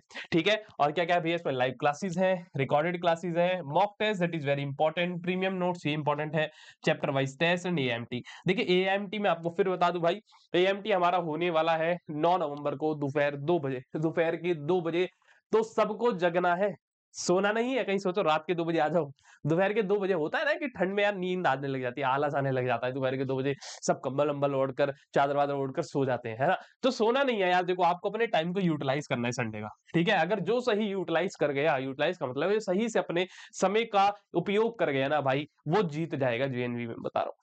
ठीक है, तो आप लोगों को भी अपना टाइम सही से यूटिलाइज करना है, दोपहर को 2 बजे आना है। कहां पर आना है, इसको डाउन स्कैन करिएगा आप, सीधा हमारे वेदा एकेडमी का जो एप्लीकेशन है उस पर जाएंगे, और जीतने वाले को लिए देखिए फायदे क्या क्या है। रैंक 1, रैंक 2 और रैंक 3 होल्डर्स जो होंगे बच्चे, उनको जो है 10 मॉडल पेपर का सेट मिलेगा विद ओएमआर शीट जो गोले भरने वाली है। अगर कोई हमारे एप्लीकेशन जो हमारे बैच में एनरोल नहीं है तो उसके लिए यहाँ से फायदा है, तो फायदा तो उठाना पड़ेगा भैया, फायदा तो उठाना पड़ेगा। फायदा नहीं उठाओगे तो तुम्हारा नुकसान हो जाएगा। इतनी मेहनत कर लो कि ये आपके हाथ में हो यार, मैं तो कह रहा हूँ ये तो फ्री है यार, एटलीस्ट चलिए ये पेड़ है, ये पेड़ है, ठीक है, एटलीस्ट ये चीजें तो फ्री है, इनको तो ग्रैब कर सकते हो, नहीं कर सकते हो। मैं तो कह रहा हूं सब लेके जाओ भाई, आज तुम लो, अगले एएमटी में कोई और बच्चा ले जाएगा जो मेहनत कर रहा होगा, केवल मिलेगा उन्हीं को जो मेहनत कर रहे होंगे। ठीक है, ओके। और ये जो बैच है बच्चे, इसके अंदर हमारे सारे एक्सपर्ट टीचर्स हैं, आप लोग देख पा रहे हैं। इसकी शुरुआत 17 नवंबर 2025 को होगी एंड एंडिंग 7 फेब 2026 को इसको खत्म कर दिया जाएगा, इसका दी एंड हो जाएगा। ठीक है, तो ये जो आपकी जर्नी रहेगी 17 नवंबर से लेकर 7 फेब 2026 तक, इस जर्नी को बेहतर बनाने के लिए वेदा एकेडमी आपके साथ है। आपकी जो जेएनवी का ये जो दौर होगा, इस दौर में बहुत आप लोगों को दिक्कत झेलनी पड़ेगी, क्वेश्चन समझ नहीं आएंगे, कठिनाइयां आएंगी, परिस्थितियां ऐसी होंगी कि समझ ही नहीं आ रहा होगा, पेपर पास आता जा रहा होगा, आप लोग को डर लग रहा होगा, तो वो सारी चीजें यहाँ पर आप लोगों को वो भी सिखाई जाएंगी। ठीक है, इसका मीडियम क्या है भैया, बाइलिंगुअल है, यानी कि इंग्लिश और हिंदी दोनों में जो है चलने वाला है। तो एडमिशन ओपन है, जल्दी से एडमिशन ले लीजिएगा। ठीक है, आइए चलिए शुरुआत करें। देखिए क्या कह रहा है पहला question, a man loss 20% of the money ही है। कह रहा है कि व्यक्ति ने अपनी 20% धनराशि गवा दी। ठीक है, गवा दी। कह रहा है शेष धनराशि का 80% खर्च करने के बाद उसके पास रुपए 80 बचे। देखिए देखिए क्या कह रहा है, मैंने माना कि भैया वो जो आदमी था, ये जो मैन था भैया, इसके पास कितने रुपए थे, 100 रुपए थे। ठीक है, जब क्वेश्चन ने बताया ही नहीं कितने रुपए थे तो हम 100 मान ले। अब हुआ क्या, अ मैन लॉस 20%, उसने कितना गवा दिया भैया, 20%। कितना लॉस कर दिया इसका, 20%। अब आप खुद ही बताओ, 100 का 20% लॉस्ट हो गया, 100 का 20% लॉस कर दो, 100 को 20% बताओ, 100 का 20% कितना होगा, आपको होगी 20 ही होगा। और 100 में से 20 गए, कितना बचा, 80। यानी कि भैया उसके पास अब जो पैसा बचा वो कितना बचा, 80 बचा। समझ आई बात, पहले 100 रुपए थे, अब कितने बचे, 80 रुपए बचे। ठीक है भाई, अब देखिए आगे क्या कह रहा है, after spending 80% of the remaining, यही तो रिमेनिंग है, ये बताओ ये जो 80 आया यही क्या है, यही तो रिमेनिंग, यानी कि यही तो शेष है। कह रहा after spending 80% of the remaining money, इसका भी 80% खर्च कर दिया, इसका भी 80%, यानी कि 64 रुपए क्या कर दिए, खर्च कर दिए होंगे उसने। 80% निकालोगे 80 का, तो ठीक है। तो क्या कह रहा है, ही वॉज लेफ्ट विद ₹80, उसके पास कितने रुपए बचे, 80 रुपए। अब देखो 100 रुपए थे, 20% तो उसके खो गए, तो कितने बचे, 80। 80 में से 80% भी क्या कर दिया, 80 रुपए का 80% यूज कर दिया, यानी 64 रुपए खर्च कर दिए। तब आप बताओ उसके पास कितने बचेंगे, 80 माइनस 64 कर लो, 10 में 4 गए 6, यानी 7 में 6 गए 1, यानी उसके पास 16 रुपए क्या है, बचे हैं। ये क्या उसके पास लेफ्ट है, लेफ्ट है। लेकिन क्वेश्चन के हिसाब से उसके पास कितने लेफ्ट है, 80 रुपए लेफ्ट है। यानी कि भैया सीधी सी बात है, हमारे हिसाब से 16 है, क्वेश्चन के हिसाब से कितने रुपए लेफ्ट है, 80 रुपए लेफ्ट है, यानी 16 की वैल्यू भैया 80 है। अगर आप एक की निकालोगे तो कितनी आ जाएगी मेरे लाल, 80 बटे में कितना, 16, यानी कि जब आप इसको काटोगे तो एक की वैल्यू कितनी आ गई, बोलो 16 पंजे 80, यानी कि 5 आ गई, यानी एक की वैल्यू 5 है। क्वेश्चन ने क्या कहा, how many money did he have initially, यानी शुरुआत में उसके पास कितना पैसा था, बताओ कितना पैसा था, 100 रुपया था ना। तो एक की वैल्यू 5 है, तो 100 की कितनी हो जाएगी, आप कहोगे भैया रुपए 5 गुणा क्या कर दो, 100 कर दो, यानी कि बड़े भाई 500 रुपया जो था उसके पास शुरुआत में था। बोले क्लियर है, यानी D is the correct answer. बोलिए, बताइए बताइए बताइए, ये क्लियर नहीं विजिबल होगा है ना, मेरे को लग रहा है, बताइए क्लियर है ये चीज। चले नेक्स्ट क्वेश्चन पे आगे देखिए क्या कह रहा है, द सिंपल इंटरेस्ट, कह रहा है simple interest earn on a sum of money in 5 year, कितने साल में, 5 साल में, यानी आपको टाइम दीजिए कितना, 5 साल का, एट 4% एनुअल इंटरेस्ट रेट। कह रहा है कि 4% एनुअल इंटरेस्ट रेट पर जो कमाया गया सिंपल इंटरेस्ट कितना है, 2000 रुपए है। एसआई कितना है जी, 2000 रुपए आपको दे रखा है। ठीक है। अब सुनिए, जब एसआई पता है, टाइम पता है, रेट पता है, नहीं प्रिंसिपल तो निकालना पड़ेगा। आओ, एसआई क्या है 2000, एसआई बराबर क्या होता है बोलो, प्रिंसिपल इनटू रेट कितना है भैया 4 इनटू टाइम कितना है 5 अपॉन में कितना है 100 हो गया। ठीक है, यही बोलिए कितना हो गया 5 दूनी 10 बेटा, 4 एकम 4, 4 पंजे कितना हो गया 20 हो गया। इधर मल्टीप्लाई करोगे 5 दूनी 10 यानी कि भैया 10,000 क्या आ गया, प्रिंसिपल आ गया, यानी बड़े भाई 10,000 रुपए थे उसके पास। समझ आई बात। आगे देखिए कह रहा है what will be the compound interest earn on this sum of money in 2 year at the same rate. कह रहा बताओ इस पैसा पर कंपाउंड इंटरेस्ट कितना मिलेगा उसे। ये पूछ रहा है इस पैसा पर कंपाउंड इंटरेस्ट कितना मिलने वाला उस बच्चे को भैया 2 साल के लिए और सेम रेट पर यानी 4% रेट पर। तो आओ, आपको मैंने बताया कभी भी कंपाउंड इंटरेस्ट पूछे आप सीधा अमाउंट निकालो। अमाउंट निकालना बहुत आसान है। कैसे, प्रिंसिपल कितना है 10,000 लिखिए इनटू, अब बड़े ध्यान से नहीं, टाइम कितना दिया भैया 2 साल दिया, सेम रेट का मतलब है 4% रेट लेना है 4%। ठीक है, कितने साल के लिए 2 साल के लिए, तो नीचे लिखिए 100, 2 बार करना है ना, 2 साल बोला इसने तो नीचे लिखिए 100। ठीक है भाई, अब देखो रेट कितना है 4%, ये 100 क्यों मल्टीप्लाई करें, क्योंकि 2 साल बोला। रेट कितना है 4%, 100 में 4 जोड़ो बताओ कितना होगा 104, तो ऊपर क्या कर दो 104 और इसमें भी क्या कर दो 104। देखिए 1 2 3 4, 1 2 3 4 कट गया, केवल अमाउंट क्या आ गया भैया 104 गुणे में 104, मल्टीप्लाई करूं बोलो 104 गुणा 104, 4 4 जा 16 हो गया भैया, 4001 4 1 जा 4, फिर क्या हो गया 0 4 जा 0, ये हो गया कट गया भैया पूरा, 1 4 जा 4 1 0 0 1, ये हो गया 6 1 4 4 8 0, यानी 10,816 रुपए हो गए। कितने हो गए 10,816। अब आप खुद ही बताओ, शुरुआत में पैसा 10,000 रुपया था और वो पैसा कितना बन गया है आपके पास 10,816, यही बना 10,000 रुपए थे कितने बन गए 10,816, 10,000 थे कितने बन गए 10,816। तो आप ही बताओ कितना बढ़ गया, कितना बढ़ के फालतू मिला। ये आप प्रिंसिपल आ गया और ये फाइनली हमारा अमाउंट आ गया। ये क्या अमाउंट आ गया, सीआई आपको पता है क्या होता है, बताओ सीआई क्या होता है आपको पता है भैया, अमाउंट माइनस प्रिंसिपल। आप खुद ही बताओ, अमाउंट है 10,816, प्रिंसिपल है 10,000, तो जब इसको माइनस करो कितना आएगा बोलो 816, और यही क्या है सीआई है, यानी B is the correct answer, B is the correct answer. बताइए मजा आया, मजा आया ऐसे क्वेश्चनों के साथ। आगे देखिए कह रहे हैं इसके फैक्टर कर दो, क्या कर दो फैक्टर कर दो, चलिए फैक्टर करने बताओ, करा जाए फैक्टर, कोई हल है इसमें, कोई कठिनाई है बताओ, कुछ भी नहीं है। कह रहा है x square minus 23x plus कितना है 42। होता क्या बच्चे, ये जो हमारा ये कॉफी क्या नाम है कांस्टेंट है, इसको हम क्या बोलते हैं कांस्टेंट, क्या बोलते हैं कांस्टेंट। ठीक है, कांस्टेंट को पकड़ो, कांस्टेंट को पकड़ो, कांस्टेंट को ऐसे तोड़ो, कांस्टेंट को तोड़ना है, तोड़ने का मतलब ये नहीं कि इसका 4 अलग कर दो 2 अलग कर दो, ये नहीं करना। कांस्टेंट को तोड़ने का मतलब है इसके फैक्टर करने हैं। कह रहा है इसके फैक्टर ऐसे करो, इसका ये जो संख्या है इसके फैक्टर ऐसे करो, इसके फैक्टर ऐसे करो कि उन फैक्टर को जोड़ने पर या तो 23 आ जाए या घटाने पर 23 आ जाए। समझिए मेरी बात, 42 के फैक्टर ऐसे करो, 42 के फैक्टर ऐसे करो कि उनको जोड़ने पर या तो 23 आ जाए या उनको घटाने पर 23 आ जाए माइनस का। समझ आई बात। अब सुनो मैं क्या कह रहा हूं, मैं क्या कह रहा हूं भैया, मैं इसको ऐसे तोड़ सकता हूं बोलो 2 इंटू 21 में, 2 इंटू 21 में तोड़ सकता हूं। अब खुद देखो मेरे पास एक फैक्टर यहां से 2 आ गया, एक फैक्टर क्या आ गया 21 आ गया। मैं क्या कह रहा हूं भाई 21 और 2 को अगर मैं घटाऊं तो कितना आएगा 19, लेकिन 21 और 2 को जोड़ू तो कितना आएगा 23 आएगा, यानी ये फैक्टर मेरे क्या है काम का है। अब बड़े ध्यान से सुनिए साइन कैसे लगाएंगे, आगे साइन देख रहे हैं यहाँ पर माइनस का है, माइनस का है। अब बड़े ध्यान से सुनिए, अगर मैं इसको माइनस का 2 ले लूं, इसको मैं माइनस का 21 ले लूं, अब मैं इन दोनों को ऐड कराऊं, बताओ माइनस का 2 और माइनस के 21 को ऐड कराऊं तो कितना आएगा, आप कहोगे भैया कितना आएगा माइनस का 23 आएगा। बताइए माइनस का 23 आएगा नहीं आएगा, और ये बात मेरी यहाँ पे सेटिस्फाइड है, यहाँ पर भी माइनस 23 है। लेकिन एक कंडीशन और होती है, वो क्या होती है, अगर आप इसको वापस मल्टीप्लाई कराओगे -2 और -21 को क्या करोगे मल्टीप्लाई कराओगे तो बताओ कितना आएगा, प्लस का क्या आएगा 42, और यहाँ ओरिजिनली ये भी क्या था प्लस का 42 और ये भी क्या प्लस का 42, ये आना चाहिए। ठीक है, तो यानी मैं इसको कैसे तोड़ सकता हूँ, x square -2x -21x plus बेटा कितना 42।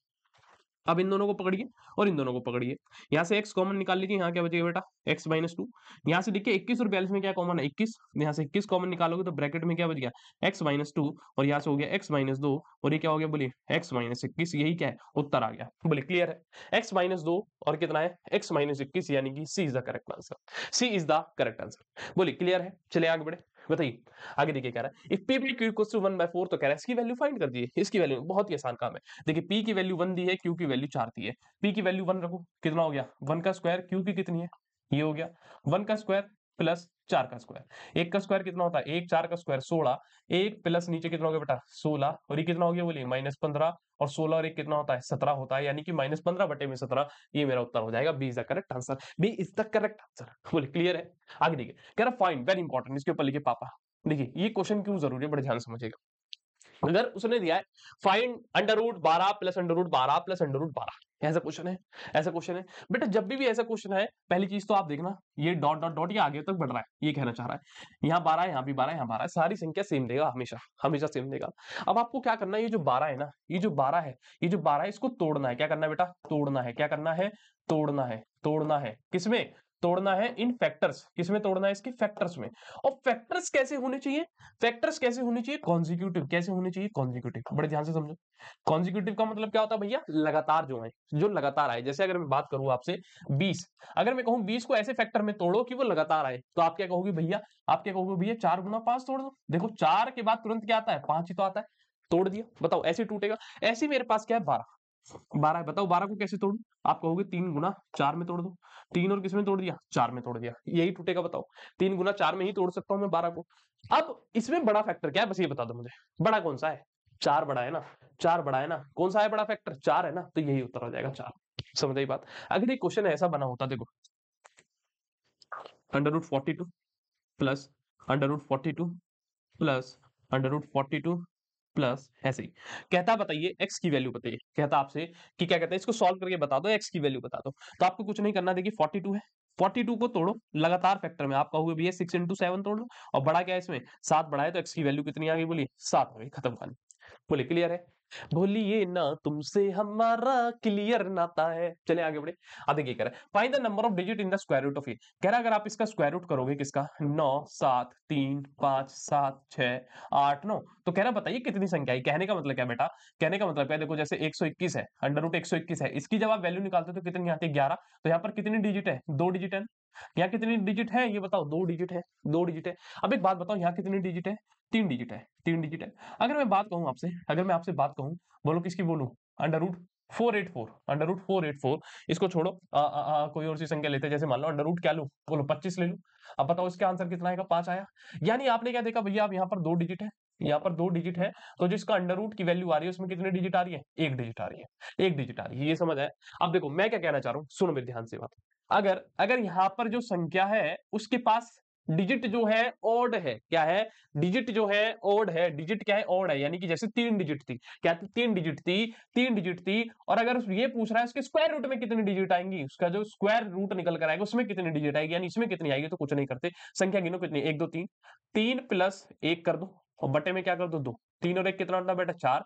4 बटे में 2 कितना हो गया? 2। यानी कि भैया 2 ही तो डिजिट आई। समझ आई बात? अगर यहाँ पर डिजिट इवन है, इवन का मतलब है यहाँ गिनो कितनी है? 1 और 2 यानी 2। इनको भी देखने लग जाना, 2 और 5 को देखने लग जाओगी मार्ट साहब, 2 और 5 को है इवन, ये तो ओड है। बेटा मैं डिजिट की बात कर रहा हूँ। कितनी डिजिट है गिनो? 1 2 1 2 2 डिजिट है, यानी कि इवन होता है 2। अगर डिजिट इवन है, डिजिट क्या है? टोटल डिजिट इवन है, तो नंबर ऑफ डिजिट जो आती है वो क्या होती है? n अपॉन में 2। n का मतलब है यहाँ कितनी डिजिट है? 2 को 2 से डिवाइड कर दो, यानी 1 डिजिट है। क्लियर है? अब देखो यहाँ कितनी डिजिट है? 1 2 3 4 5 6 7 8। कितनी है? 8। कितनी है? 8। अब बताओ 8 क्या होता है? आपको ही पता है, इवन संख्या होती है। अब कितने डिजिट आएंगे स्क्वायर में? इसका जब स्क्वायर रूट करोगे तो क्या कर दो? 8 को 2 से भाग कर दो, कितनी आ गई? बोलो 4 आ गई। क्लियर है? क्लियर है जी? क्लियर क्लियर है? बताओ है? क्लियर है? आगे देखिए क्या कह रहा है, the surface area of a cubical block is 2400 metre square. कह रहा है जो सरफेस एरिया है क्यूबिकल ब्लॉक का वो 2400 मीटर स्क्वायर है। यानी आपको सरफेस एरिया जो दे रखा है क्यूब का, वो कितना दे रखा है? 2400 मीटर स्क्वायर। आपको पता है सरफेस एरिया क्या होता है? 6a का स्क्वायर बराबर 2400 मीटर स्क्वायर। देखिए जो क्वेश्चन दे रहा है पहले उसको सॉल्व करते रहिए बस यहीं से। कितना हो गया? 2400, 2400 बटे में 6, तो ए स्क्वायर की वैल्यू कितनी आएगी? बोलो 6 चौक 24, यानी ए स्क्वायर 400 आ गया, तो ए कितना आएगा? बोलो अंडर रूट 400। यानी भैया ए की वैल्यू जो आ गई बड़े भाई 20 आ गई। कितनी आ गई? 20। यानी कि जो उसकी साइड थी, यानी कि जो उसकी साइड थी, ए क्या है यहाँ पर? ए क्या है ये बताओ ना? ए साइड को ही तो बोलते हो क्यूब की, यानी कि जो क्यूब की साइड है वो 20 है। अब क्वेश्चन क्या कह रहा है? What will be the volume of this cubical block. ओहो, इसकी वॉल्यूम पूछ रहा है। एक बात बता मेरे लाल, एक बात बता मेरे लाल, वॉल्यूम ऑफ क्यूब क्या होता है? ए का क्यूब, और ए क्या होती है? साइड। यानी साइड का क्या कर दो? क्यूब। साइड कितनी है? 20। 20 और 20 का क्यूब करो, बताओ कितना आएगा? 8000 नहीं आ गया? 8000 नहीं आ गया, तो यानी उत्तर क्या है? C is the correct answer. C is the correct answer. ला ला ला। बताइए क्लियर है? बोले क्लियर है? आगे बढ़े। आगे देखिए क्या कह रहा है, इसको सॉल्व करिए, बहुत ही आसान है। कह रहा है कि ये जो लीनियर इक्वेशन है इसको सॉल्व करके बताइए टी की वैल्यू क्या होगी, यानी टी का मान क्या होगा। सुनिए बड़े ध्यान से, यहां से लेकर यहां तक इक्वल के इस तरफ जो चीज होती है उसे क्या बोलते हैं? इक्वल के इस तरफ जो चीज है वो एलएचएस, इक्वल के इस तरफ जो होती है आरएचएस। एलएचएस का मतलब है लेफ्ट हैंड साइड, आरएचएस का मतलब राइट हैंड साइड। देखो क्या है? 3t - 2 अपॉन में 4 माइनस 2t टूटी टूटी टूटी टूटी टूटी टूटी टूटी है? ये है एलएचएस, ये क्या है आपकी एलएचएस। मैं पहले एलएचएस सॉल्व कर रहा हूँ, फिर आरएचएस करेंगे, ठीक है। एलएचएस यानी कि यहाँ से लेकर यहाँ तक का ये वैल्यू हम सॉल्व कर रहे हैं। देखिए इसका एलसीएम लीजिए, कितना हो गया, 4 और 3 का 12 आ गया। 4 के टेबल में 12 कितनी बार आएगा, 3 बार। 3 बार, तो इस वाले में पूरे में 3 की मल्टीप्लाई करें, जब 3 की करेंगे 3 3 जा 90 हो गया, 3 दूनी 6 हो गया बेटा, क्लियर है। अब देखिए यहाँ माइनस लगाइए। अब देखिए जब भी यहाँ माइनस हो ना तो आगे की जो संख्या आप लें इसको ब्रैकेट में डाल लीजिएगा। क्यों? क्योंकि माइनस साइन बदल देता है, आपको पता है ना, माइनस साइन बदलता है। अब देखिए 3 के टेबल में 12 कितनी बार आएगा, 4 बार। 4 बार, तो इसमें 4 की मल्टीप्लाई करिए, देखिए कितना हो गया, 4 2 जा 80 और 4 3 जा कितना हो गया, 12 हो गया। क्लियर है। ये हो गया जी 90 मार्ट साहब, माइनस 6 है, माइनस 8t माइनस का 12 बटे में कितना आ गया, बोलिए 12 आ गया। 90 माइनस 80 करोगे, 90 माइनस 80 कितना हो गया, t माइनस 6 माइनस 12 कितना होता है, बोलिए माइनस 18 बटे में 12, यानी एलएचएस सॉल्व कर तो ये आ गई। आरएचएस पर आ जाओ। आरएचएस क्या थी मेरे पास, जो आरएचएस की बात करूं राइट हैंड साइड की, वो है 2/3 माइनस का t। इसके नीचे 1 लगाओ, एलसीएम लो, कितना आ गया 3। 3 के टेबल में 3 एक बार ही आएगा तो यहाँ तो 2 ही रहेगा, 1 के टेबल में 3 बार, तो यहाँ क्या हो गया, 3t हो गया। यानी इसको सॉल्व करके आरएचएस को ये आ गया। तो यानी कि अब मैं एलएचएस और आरएचएस बराबर रख दूं, बताओ। एलएचएस तो ये आई थी, आरएचएस ये थी, दोनों को इक्वल रख दो। कितना है, 2 माइनस 3t बटे में कितना बेटा, 3। देखो 3 एकम 3, 3 चौक 12, यानी t माइनस 18 मार्ट साहब किसके बराबर आ गया, t माइनस 18 बटे में 4 बराबर 2 माइनस 3t बटे में 1। क्रॉस मल्टीप्लाई करा दो, कुछ भी नहीं बचा, अब तो खत्म है उत्तर। देखो ये हो गया t माइनस 18, टी माइनस 18, 4 किसके साथ कराओ, 4 दूनी 8, 4 तिया 12t, 4 तिया 12t, 12t यानी 12t समझते क्या होती है, 12 चाय, 12 चाय है, 12t यानी 12 चाय। आगे देखिए क्या करना है, चलिए इसको उधर लाइए। t प्लस कितना हो गया, 12t हो गया, और ये कितना हो गया, बोलिए 8 प्लस कितना 18, 12t T T T 13t T T T T 26 कितना हो गया, 36, 36 हो गया ना, 18 8 36, ठीक है। तो t की बात करूं तो कितना हो गया, 36, कितना हो गया, 8 8 16 1 नहीं 26 हो गया ना।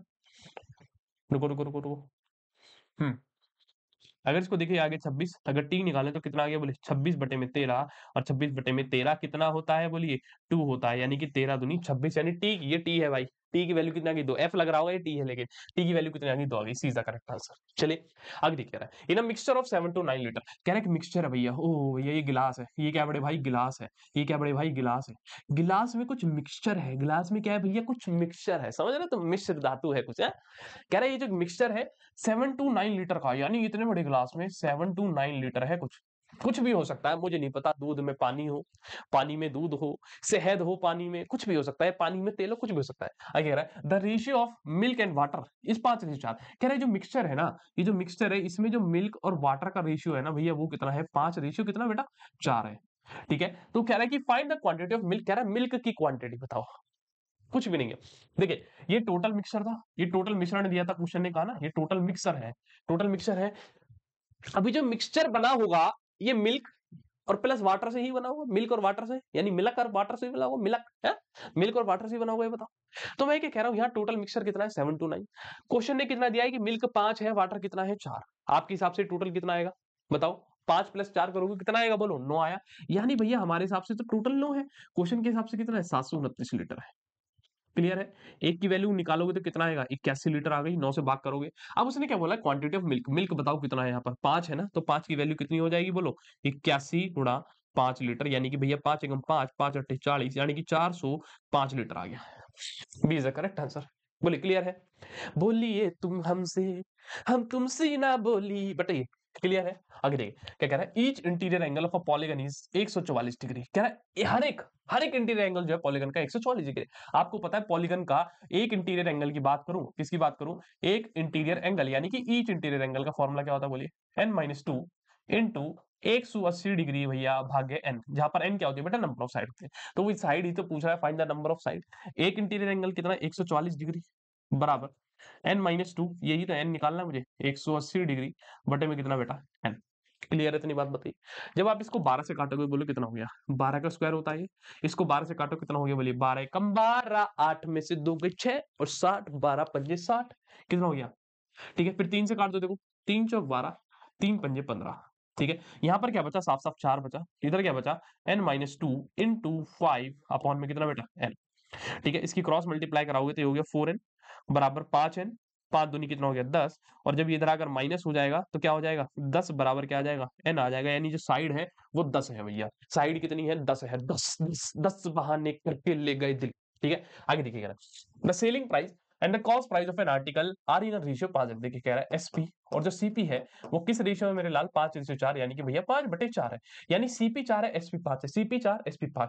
आगे देखिए रहा है इफ द प्रॉफिट इज ₹2000, ओहो कह रहा है प्रॉफिट 2000 रुपए इनका है, ये कितने का इनकी 2000 रुपए का। अब आप खुद ही बताइए आपके पास सीपी 4 एसपी 5, आपके हिसाब से कितना प्रॉफिट जा रहा है, आपके हिसाब से कितना प्रॉफिट जा रहा है ये बता दीजिए मुझे, कितना जा रहा है। सीपी 4 एसपी 5 आप क्या कहेंगे भैया प्रॉफिट क्या होगा, ₹1 का होगा, ₹1 का, यानी कि एक का होगा जो भी होगा, चार मुझे नहीं पता है क्या है, 4000 है, 4 है या 5 है, मैं कह रहा हूँ सीपी 4 है एसपी 5 है तो एक का प्रॉफिट, क्वेश्चन के हिसाब से प्रॉफिट कितना है 2000, यानी कि एक की वैल्यू 2000 रुपया है, एक की वैल्यू कितनी है बोलो 2000 रुपया है। और उसने क्या बोला फाइंड द सेलिंग प्राइस, और सेलिंग प्राइस क्या है हमारा 5, तो आप ही बता दो 5 की वैल्यू कितनी होगी बताओ।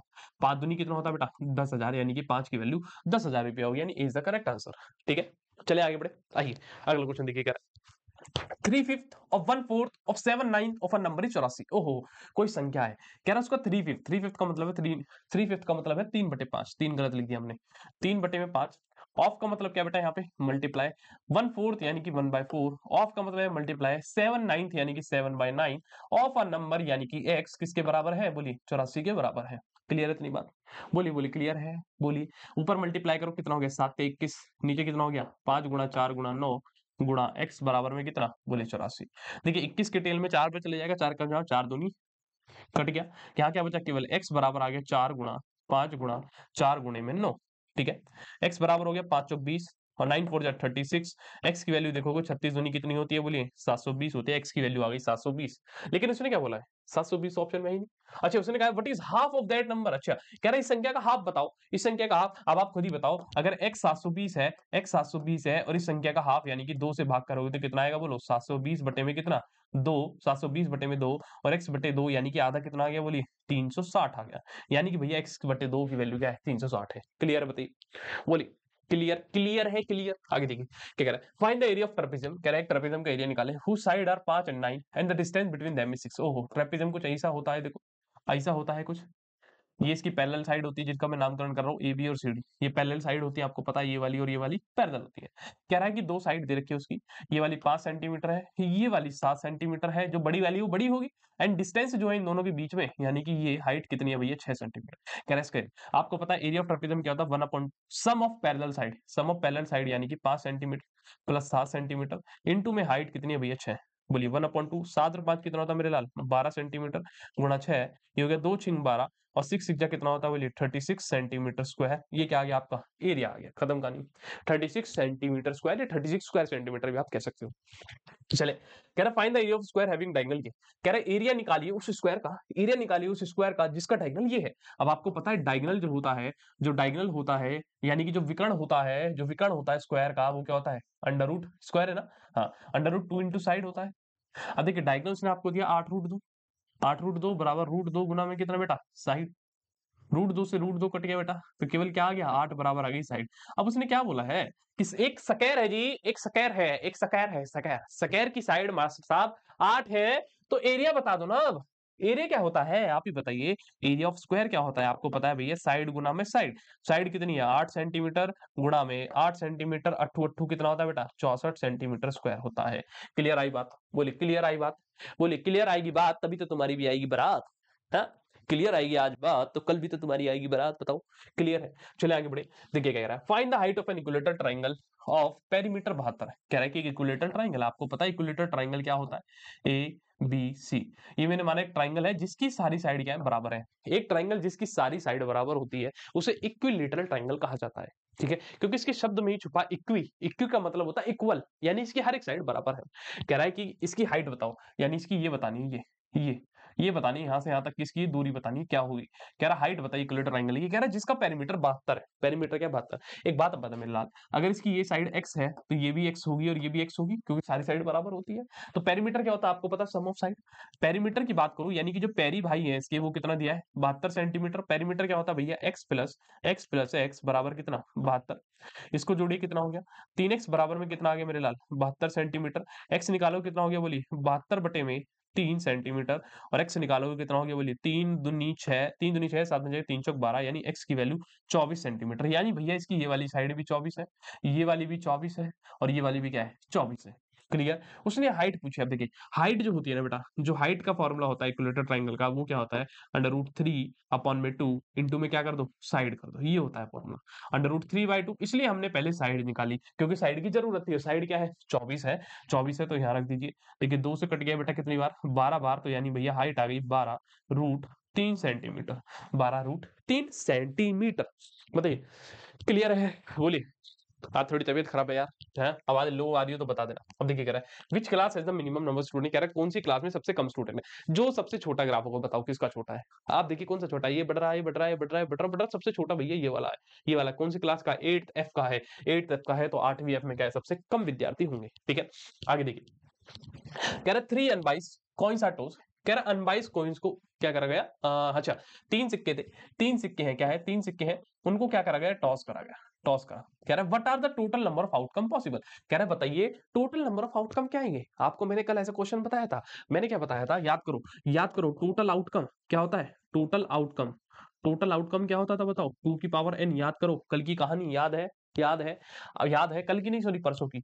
अब देखो n क्या होता था, कितनी बार सिक्का उछाला। n यहाँ पर क्या है, n का मतलब है सिक्का यानी कॉइन, कॉइन जो है कितनी बार उछाला, कॉइन कितनी बार उछाला है, क्या है, कॉइन कितनी बार उछाला, यहाँ पर ये होता था।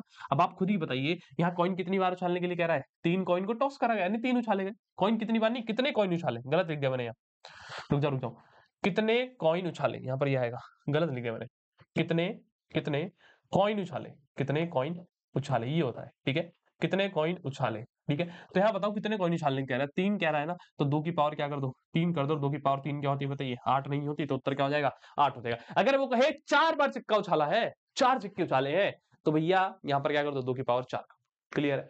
आगे देखिए कह रहा है the greatest common factor of 2 number is 42, कह रहा है जो ग्रेटेस्ट कॉमन फैक्टर है, ग्रेटेस्ट कॉमन फैक्टर का मतलब है जो एचसीएफ है दो संख्या का, कह रहा है वो क्या है, 42 है। ठीक है and their least common multiple, कह रहा है जो एलसीएम है वो क्या है भाई, 260 है, 260 है। कह रहा है अगर एक संख्या 210 है, एक संख्या आपको पता चलेगी 200, कह रहा है दूसरी बता दी। आपको पता है एक फॉर्मूला, जब दो संख्या हो एचसीएफ और एलसीएम दे रखो, एलसीएम इंटू एचसीएफ बराबर पहली संख्या यानी कि पहला नंबर मल्टीप्लाई दूसरा नंबर सेकंड नंबर। ठीक है यही होता है। बोलिए आपको एलसीएम पता है भैया कितना है, 260, एचसीएफ कितना है 42, पहली संख्या आपको पता है कितनी है 210, दूसरी निकालनी है तो इसको एक्स मान लो, बोलो एक्स मान लो।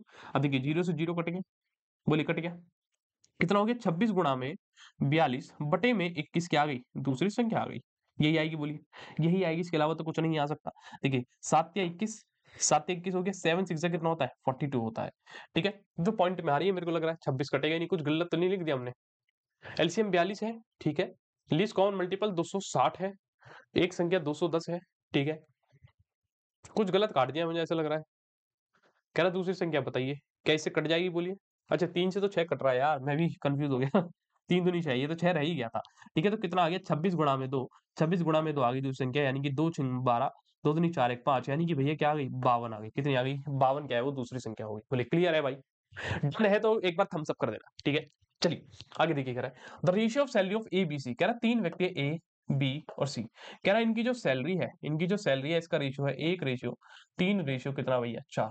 कह रहा है if their salaries are increase by 5%, 10%, 15%, इसकी सैलरी को 5% बढ़ाएगा, इसकी को 10%, इसकी को 15, तो कह रहा है then the ratio of the increase salary, कह रहा है तो बढ़ी हुई सैलरी का रेशियो क्या आएगा। देखिए कुछ भी नहीं करना, देखिए 1 है इसकी सैलरी, कितना बढ़ाया इसको 5%, तो 5% बढ़ाओगे तो क्या होगा नीचे 100, ऊपर क्या आएगा 105। बोलिए अब ये जो तीसरी वाली है इसको कितना बढ़ाया 10% बढ़ाया, 3 गुना नीचे हो गया 100, ऊपर कितना आ गया 110। अब बोलिए ये जो 4 वाली थी इसको कितना बढ़ाया 15%, यानी कि 115 बटे में कितना हो गया 100। अब आप खुद ही देखिए नीचे से 100 कट गया, ये 100 कट गया, ये 100 कट गया, केवल क्या बच गया 1 गुणा 105 गुणा कितना हो गया 105 रेशियो 3 गुणा में 110 रेशियो 4 गुणा में 115। मैं अभी मल्टीप्लाई नहीं कर रहा क्योंकि मुझे दिख रहा है कट जाएंगे 5 के टेबल से, तो काट दो। देखो कितना हो गया 5 दूनी 10 और 1 हो गया भैया 3 गुणा ये कितना हो गया 5 दूनी 10 है ना, और कितना 5 दूनी 10 और 5 दूनी 10 फिर से हो गया, ये हो गया 4, फिर कितना हो गया 5 दूनी 10 और 5 से 15, ये उत्तर आ जाएगा 21। और कुछ भी कट सकता है क्या, और कुछ कट सकता है नहीं, यही कटेंगे। ये कितना हो गया 66 और इसकी मल्टीप्लाई कर लो कितना है 4 से 4 3 जा 12 4 2 8 19, यानी 21 66 और 92, 21 66 और 92 ये कहा है, ये वाला उत्तर हो जाएगा। ठीक है भाई बताइए मजा आया, बोलिए मजा आया है या नहीं आया। आगे देखिए क्या कह रहा है, बहुत बेहतरीन क्वेश्चन है, लिखेगा पापा।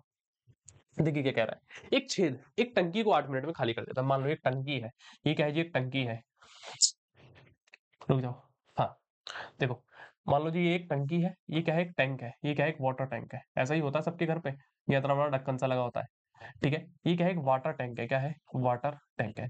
कह रहा है एक छेद जो है इसके अंदर, मान लो यहाँ एक छेद है, एक छेद है। कह रहा है इस टंकी को जो है ना, मान लो इसके अंदर पानी भरा हुआ है। कह रहा है एक छेद एक टंकी को 8 घंटे में खाली कर देता है। कितने घंटे में खाली कर देता है? 8 घंटे में खाली करता है। अब बढ़ जाओ सुनिए।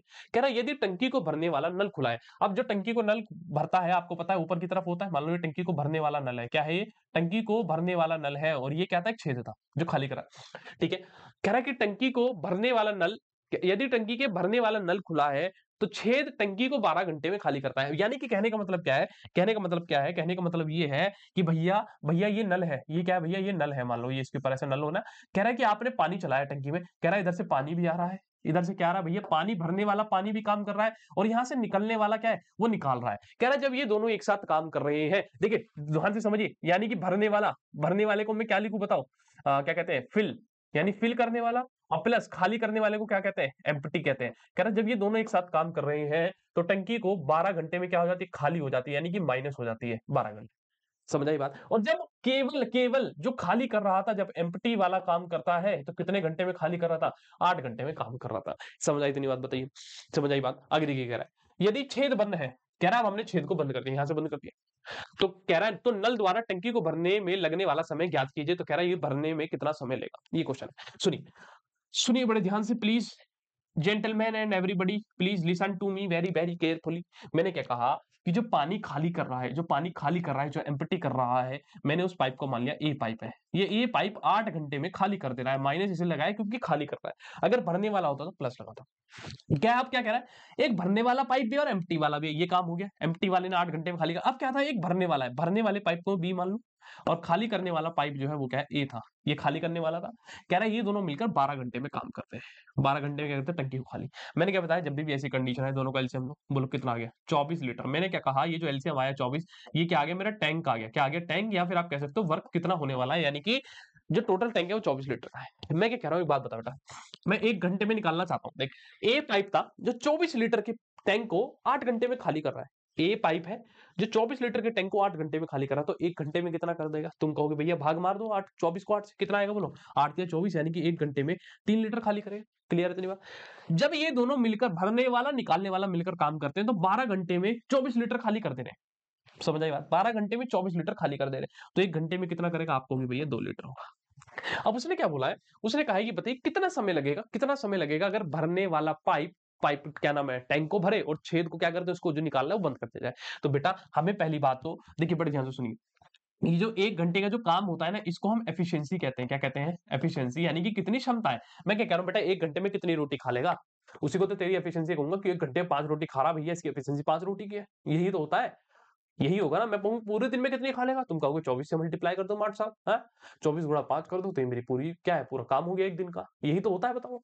अब वो यही कह रहा है, सुनिए बड़े ध्यान से, बड़े ध्यान से सुनिए। कह रहा है कि बताइए कितना समय लगेगा। देखिए ए जो है किसी टंकी को खाली करने में, ए की एफिशिएंसी 3 लीटर है। अगर मैं बी प्लस ए की एफिशिएंसी देखूं तो वो कितनी आई थी, माइनस की 2 लीटर आई थी। अब आप बताइए, अगर मैं ए की वैल्यू यहाँ -3 रख दूं तो बी की वैल्यू निकाल सकता हूँ, बताओ। ए की वैल्यू रख दी -3 लीटर, बराबर बी की वैल्यू -2 लीटर। तो बी कितना आ गया बताइए, माइनस का 2 लीटर, और उधर जाकर क्या हो जाएगा, प्लस का 3 लीटर, यानी कि भैया बी की एफिशिएंसी आ गई 1 लीटर। अब आप खुद ही देखिए, खुद प्लस की आई है, खुद प्लस की आई है, क्यों? क्योंकि बी टैंक हमने मरने, वो बी पाइप जो था हमने भरने वाला पाइप मारा था, इसलिए प्लस आई। अगर खाली करने का होता तो खुद माइनस आती। अब उसने क्या बोला कि बताइए ये पाइप कितना समय लेगा इसको भरने में। अब आप खुद ही बताओ, अब आप खुद ही बताओ, बी पाइप 1 लीटर भर रहा है, यानी कहने का मतलब क्या है, बी पाइप जो है 1 घंटे में 1 लीटर भर रहा है, टैंक कितना भरना है उसे, पूरा 24 लीटर। तो बताओ 24 घंटे में 24 लीटर नहीं भर देगा, 24 घंटे में 24 लीटर नहीं भर देगा, तो बस खत्म कहानी, 24 आवर। ठीक है, आगे आइए। क्या कह रहा है, number is increase by 20%, decrease by 25%। कह रहा है नेट परसेंटेज। वह कई बार बताई ये कहानी, एक नंबर है 20% बढ़ाओ, चलो नीचे 100 लिखो, कितना बढ़ाओगे, 100 + 20 120 हो गया। फिर डिक्रीज कर दो, कितना 25, तो ऊपर हो गया 100, नीचे हो गया 100, ऊपर क्या हो गया 75। अब देखिए क्लियर है, देखो इसको काट दो 25 से, 25 दिया 25 चौक, इसको 4 से काट दो, 4 दिया 12, केवल क्या हो गया, ऊपर हो गया भैया 30 गुणा 30, नीचे क्या रह गया 100 रह गया। ठीक है, ये भी कट गया। केवल क्या आ गया 3 3 9 नीचे क्या हो गया 10 हो गया। यानी कहने का मतलब है ये फ्रैक्शन क्या कह रहा है, पहले जो टैंक था सॉरी जो पहले संख्या थी वो 10 थी, पहले संख्या 10 थी, अब कितनी हो गई है 9, अब कितनी हो गई 9, पहले 10 अब 9, पहले 10 अब 9, पहले 10 अब 9, समझ आई बात? तो कह रहा बताइए कितना बदलाव आया। अब आप खुद ही बताइए 10 से संख्या कितनी बन गई, 9 बन गई ना, तो यानी घटी है। तो पहले तो वो ऑप्शन देखो जहां डिक्रीज है, ये रहा, बाकी इसको हटा दो। एक मिनट गलत काट दिया मैंने, हाँ, एक ये रहा जहां डिक्रीज है, जहां डिक्रीज है इसको हटा दो, जहां इंक्रीज है, केवल 2 ही ऑप्शन में से कोई एक सही होगा। अब परसेंटेज निकालने के लिए कह रहे थे कि 10 संख्या 10 थी, कितनी हो गई 9, तो कितनी घटी, आप कहोगे 1 घटी, 1 घटी, लेकिन परसेंटेज निकालनी है तो नीचे क्या रखते हैं, ओरिजिनल संख्या कितनी है 10 और गुणा क्या करते हैं मेरे लाल 100% करते हैं। देख बेटा ये कट गया, केवल क्या आ गया 10%, यानी कि वो संख्या 10% क्या है भैया डिक्रीज हो गई, यानी 20 है, करेक्ट। बोलिए मजा आ गया, मजा आ गया, चलिए आगे बढ़े। आगे देखिए कह रहा है इफ 12 काउस कह रहा अगर 12 गायें हैं जो ईट करती है 756 KG of grass in 7 days. ओहो देखिए आपको पता है ये वाला formula m1 d1 h1 upon में w बराबर क्या होता है m2 d2 h2 अपॉन में क्या w, यानी जहां पर m का मतलब है मैन, d का मतलब है डेज, h का मतलब है आवर, w का मतलब है वर्क। ठीक है, वो क्या कह रहा है 12 काऊ है, क्या है 12 काऊ, यानी कि मैन की जगह मैं 12 काऊ लिखता हूँ। कह रहा है कितना खाती है 756 केजी क्या खाती है घास खाती है, यानी कि इसका वर्क है, ये इसका वर्क है। कितने समय में 7 दिन में, समझ आई इतनी बात। अब देखिए कह रहा है हाउ मच ग्रास, कह रहा है कितनी ग्रास खा लेगी, यानी एक्स की वैल्यू पूछ रहा है, will be eaten by 15 cows, कह रहा है 15 काऊ के द्वारा 10 दिन में, 10 दिन में। बोले क्लियर है। देखिए 3 चौके 12, 3 पंजे, 3 चौक 12, 3 पंजे 15। बोले क्लियर इतनी बात, कोई दिक्कत परेशानी तो नहीं है किसी को, बोलो बोलो बोलो जल्दी बोलो। अब इसको देखो 4 से काट दो या 7 से काट दो। अगर मैं देखूं 7 चौक 28, चलो 4 से काटो, पहले से 4 से काटा जाए। चलिए इधर 4 से भाग करते हैं 756 को, देखिए कितना आ गया 4 1 जा 4, 7 में 4 गए 3 हो गया, ये हो गया 5, 4 8 जा 32, 3 में से 2 गए कितना हो गया 3, 4 9 जा 33, यानी 189 आ गया, कितना आ गया 189। अब 7 से इसको काटो, 7 एकम 7, 7 दूनी 14, 8 में से 4 गए 4, 7 7 जा 49, यानी हो गया 1/27, 1/27 बराबर 50 बटे में x आ गया। क्रॉस मल्टीप्लाई कर दो, x नहीं आ जाएगा, x कितना आ गया बोलिए, x आ गया भैया 27 गुणे में कितना 50 कर दीजिए, तो x की वैल्यू कितनी हो गई, ये हो गई 0, 5 सते 35, 5 दूनी 10, 10 और 3 कितना 13, यानी 1350, यानी कि 1350 किलो खा जाएंगे ये, 1350 किलो। देखो कितनी तगड़ी भैंसे हैं, सॉरी भैंसे नहीं गाय, कितनी तगड़ी गाय है, 1350 किलो खा जाएंगी भाई साहब ये 15 गाय 10 दिन में। ठीक है, अगला देखिए a boy goes to school at a speed of 2 kilometre per hour. मान लीजिए एक घर है उसका, ये क्या है भैया उसका घर है, कह रहा है यहाँ से वो अपने कहा जाता है भैया विद्यालय यानी कि स्कूल जाता है, स्कूल जाता है कितनी स्पीड से 2 किलोमीटर पर आवर से गया। ठीक है भाई चलेगा, and return at speed of 3 kilometre, और वापस जब आता है तो क्या आता है जल्दी। अब आप खुद ही बताइए, ये तो आप लोगों के साथ भी होता है, जब सुबह स्कूल जाना होगा बहुत धीरे धीरे चलते हैं यार, कौन जाएगा, तो वो भी धीरे जा रहा है। और जब घर आना होता है स्कूल से तो कितनी तेजी से आते हैं, भागे भागे भी आते हैं, है ना, दोस्त की साइकिल वाइकिल सब पर चढ़कर वो पीछे पेंडल से लगा के रखता है उस पर खड़े हो जाते हैं, ऐसे जल्दी जल्दी आ जाते हैं, है ना। तो जिसने ये कांड करे हैं, जिस बच्चों ने ये कांड करे हैं जीवन में, उन्हें पता होगा कि जो दोस्त की साइकिल होती है उस पर पीछे वो पीछे बैठने का होता नहीं है, क्योंकि इस टाइम हमारा माहौल ही ऐसा होता है भाई, साइकिल चलाएंगे अकेली सीट पर, तो पीछे वो बैठ क्या नाम है वो ऐसे खड़े करने वाले वो लगा लेता है, ऐसे लड़के चढ़ते हैं उस पर ऐसे खड़े हो जाते हैं कंधे पे हाथ रख के। तो जिस बच्चे ने कांड करे हैं ना ये, वो कमेंट सेक्शन में जरूर बताना कि करा है नहीं करा तुमने, हमने तो बहुत करे। ठीक है, आगे देखिए कह रहा है if you take 2 hour and 30 minute to go to school, कह रहा है कि स्कूल जाने में और रिटर्न होने में, अच्छा स्कूल एंड रिटर्न लिखा है, कह रहा है जाने और आने का टाइम, जाने और आने का टाइम, क्या कह रहा है जाने और आने का जो टाइम है उसका टोटल मिलाकर जो जाने और आने में टाइम लगता है वो कितना लगता है भैया 2 घंटा 30 मिनट, 2 घंटा 30 मिनट। समझ आई बात। तो कह रहा है बताइए कितनी दूरी है। अब बड़े ध्यान सुनिए, मैंने डिस्टेंस माना x किलोमीटर है, तो जाने का समय इधर जा रहा है ना, टाइम ऑफ जाना, जाने का समय क्या होता है बताइए, टाइम क्या होता है डिस्टेंस अपॉन में स्पीड, यही होता है ना। डिस्टेंस कितनी है x और स्पीड कितनी है 2 है, ये जाने का टाइम हो गया। अब मैं कहूँ टाइम ऑफ आना, जब वो आएगा वापस उधर से, तो डिस्टेंस कितना है, टाइम क्या है डिस्टेंस अपॉन स्पीड, डिस्टेंस क्या है जितना गया उतना ही तो आएगा x, और अपॉन में स्पीड कितनी है भैया 3 है। अब देखिए खुद ही बताइए, क्वेश्चन ने कहा है जाने और आने का समय क्या है 2 घंटे 30 मिनट, तो हमारे हिसाब से अगर मैं इस दोनों को जोड़ू, टाइम ऑफ जाना प्लस टाइम ऑफ आना आना बराबर क्या होगा बताओ 2 घंटे 30 मिनट के। 2 घंटे 30 मिनट का मतलब क्या है 1/2, 1/2 आवर लिख लो। बताइए अब देखिए टाइम ऑफ जाना क्या है भैया हमारे हिसाब से x/2, और आने का टाइम क्या है भैया x/3, बराबर ही कितना हो गया 2 दूनी 4, 1 5 बटे में 2 घंटा लिख सकता हूँ मैं इसे, बोलो ये लिख सकता हूँ। एलसीएम ले लो, 3 और 2 का एलसीएम 6, 2 3 6, और ये कितना हो गया बोलिए 2x बराबर है 5/2। क्लियर है? 2 एकम 2, 2 तिया 6 कट गया।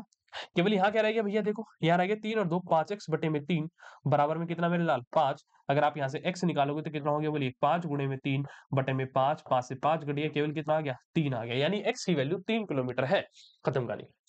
बोलिए क्लियर है? अब देखिए उसने क्या बोला, what is the distance between school and home. Question बड़ा ध्यान से समझना, उसने कहा था घर से लेकर स्कूल तक की क्या दूरी है। उसने ये नहीं पूछा टोटल दूरी उसने कितनी तय करी। अगर टोटल दूरी कहता तो भैया 3 गया और 3 आया यानी 6 हो जाती, लेकिन क्वेश्चन ने क्या कहा केवल घर से स्कूल तक आने की बताइए। क्लियर? आगे देखिए कह रहा है एचसीएफ ऑफ टू नंबर 0.51। ओहो हो, कह रहा है एचसीएफ जो है दो संख्या की 0.51 है। ठीक है, एचसीएफ दे रखा है दो संख्या का, कितना है भैया 0.5 है। तो कह रहा है then which of the following could possibly be its LCM. बहुत बेहतरीन क्वेश्चन है। तो कह रहा है बताइए इनमें से कौन सा इसका एलसीएम होगा। एलसीएम होगा, एलसीएम होगा। अब मैं क्या बता रहा हूँ बेटा, एक बात हमेशा याद रखना, एलसीएम जो होता है ना, जो एलसीएम होता है ना, एलसीएम एलसीएम बड़े ध्यान से सुनिए, हमेशा हमेशा एचसीएफ का, हमेशा एचसीएफ का क्या होता है मल्टीपल होता है। ये बात याद रख लेना, एलसीएम हमेशा जो है एचसीएफ का मल्टीपल होता है। एलसीएफ का क्या होता है मल्टीपल होता है। कहने का मतलब क्या है कि एलसीएम जो होगा, जो एचसीएफ होगा ना, उसमें कुछ ना कुछ गुणा करके आ रहा होगा, कुछ ना कुछ गुणा। मान लो मैंने एक्स मल्टीप्लाई करी तो करके आ रहा होगा। समझ आई बात? अब देखिए कह रहा है कि बताइए इसमें से कौन सा इसका एलसीएम होगा, यानी कि ये आपको एचसीएफ दे रखा है। अब चेक करिए इसका मल्टीपल कौन सा है, इसका मल्टीपल चेक करिए 0.51 का कौन सा आएगा बताइए। 0.51 का मल्टीपल कौन सा होगा, या तो आप इनको भाग करके देख लो, या इनको क्या कर लो मल्टीप्लाई करके देखो। 0.51 मल्टीप्लाई करके देखो क्या ये बन पा रहा है, ये तो ऐसे करके देख लो। मेरे हिसाब से तो भैया ये मल्टीपल जाएगा 27.03 और यही उत्तर होगा। समझ आई बात? ये उत्तर जाएगा। क्यों? मैं क्या कह रहा हूँ देखो 0.51, 0.51 क्या है याद करो। 0.5 अगर देखो तो किससे डिविजिबल होगा 5 और 6, यानी 3 से भाग गया होगा। अब इसमें देखो यही एक ऑप्शन है जो 3 से भाग हो जाएगा। देखो 7 और 2 9, 9 और 3 12, 3 से गया। इसमें देखो 8 1 9, 9 और 5 14, 14 3 के टेबल में तो आता नहीं, ये तो हट गया। इसमें देखो 2 और 1 3 और 1 9, ये भी चले जाएगा। अब आपको इन दोनों में से कोई चेक करना है। मेरे हिसाब से तो वैसे ए इज द करेक्ट आंसर होगा, क्योंकि इसका मल्टीपल है, बहुत बड़ी वैल्यू है। समझ आई बात? आपको देख लो 0.51 में लगभग 12 लाना है। कितना लाना है 12 लाना है, 12 लाना है। तो आप खुद मल्टीप्लाई करके देखो, 24 की मल्टीप्लाई करके देखो, 12 की देखो, नहीं आ पाएगा, ये जरूर आ जाएगा। ठीक है, अगला देखिए क्या है, the compound interest on 1000 for 2 year at 10% annual rate. बताइए देखिए अमाउंट निकालते हैं। मैंने फिर वही कहानी क्या है, 10,000 प्रिंसिपल है, कितना रेट है 2 साल के लिए, तो 2 बार मल्टीप्लाई करो, नीचे 100 लगा दो, यहाँ भी 100 लगा दो। कितना रेट है भैया 10% है। ओहो के 110 बटे में 100, 110 बटे में 100, 1 2 3, 1 2 3 और 1 कट गया। तो केवल अमाउंट क्या आ गया भैया 110 गुणे में कितना 11, और 110 गुणे में 11 क्या होता है 11 का स्क्वायर 121, यानी कि 1210। अब आप खुद ही बताइए 1000 रुपया था, 1000 रुपया था प्रिंसिपल, और वो कितना अमाउंट बन गया 1210। तो कितने रुपए का सीआई मिल गया? आप कहोगे भैया 210 का नहीं मिल गया। बताओ क्लियर है? बोलिए क्लियर है भाई, बोलिए बोलिए। चलिए आगे बढ़े। ओके, तो क्रैश कोर्स के बारे में आपको फिर से बता दूं एक बार यार, 2499 रुपीज एकमात्र इसका प्राइस है। पहले 3499 होता था, लेकिन अभी डिस्काउंट होकर आप लोगों के लिए कर दिया गया है, केवल आप लोगों के लिए कर दिया गया है। ठीक है, इतनी गारंटी मैं दे रहा हूँ, अगर आप यहाँ पे इसमें एनरोल होते हैं तो मेरे भाई आप लोगों को फायदा ही फायदा होगा, नुकसान कुछ नहीं होने वाला, फायदा ही होगा। क्योंकि जो बच्चे एनरोल है ना भाई, जो ऑलरेडी पहले से हमारे पास पढ़ रहे हैं, उन लोगों को पता है कि भैया कितने मजे आते हैं इन सब चीजों में। समझ आई बात? ठीक है, तो ये बहुत जरूरी चीज है। ठीक है, तो बहुत बेहतरीन तरीके से भैया गैस पेपर में आप लोग करें। ठीक, चलिए आगे बढ़े, चलिए आगे बढ़ते हैं।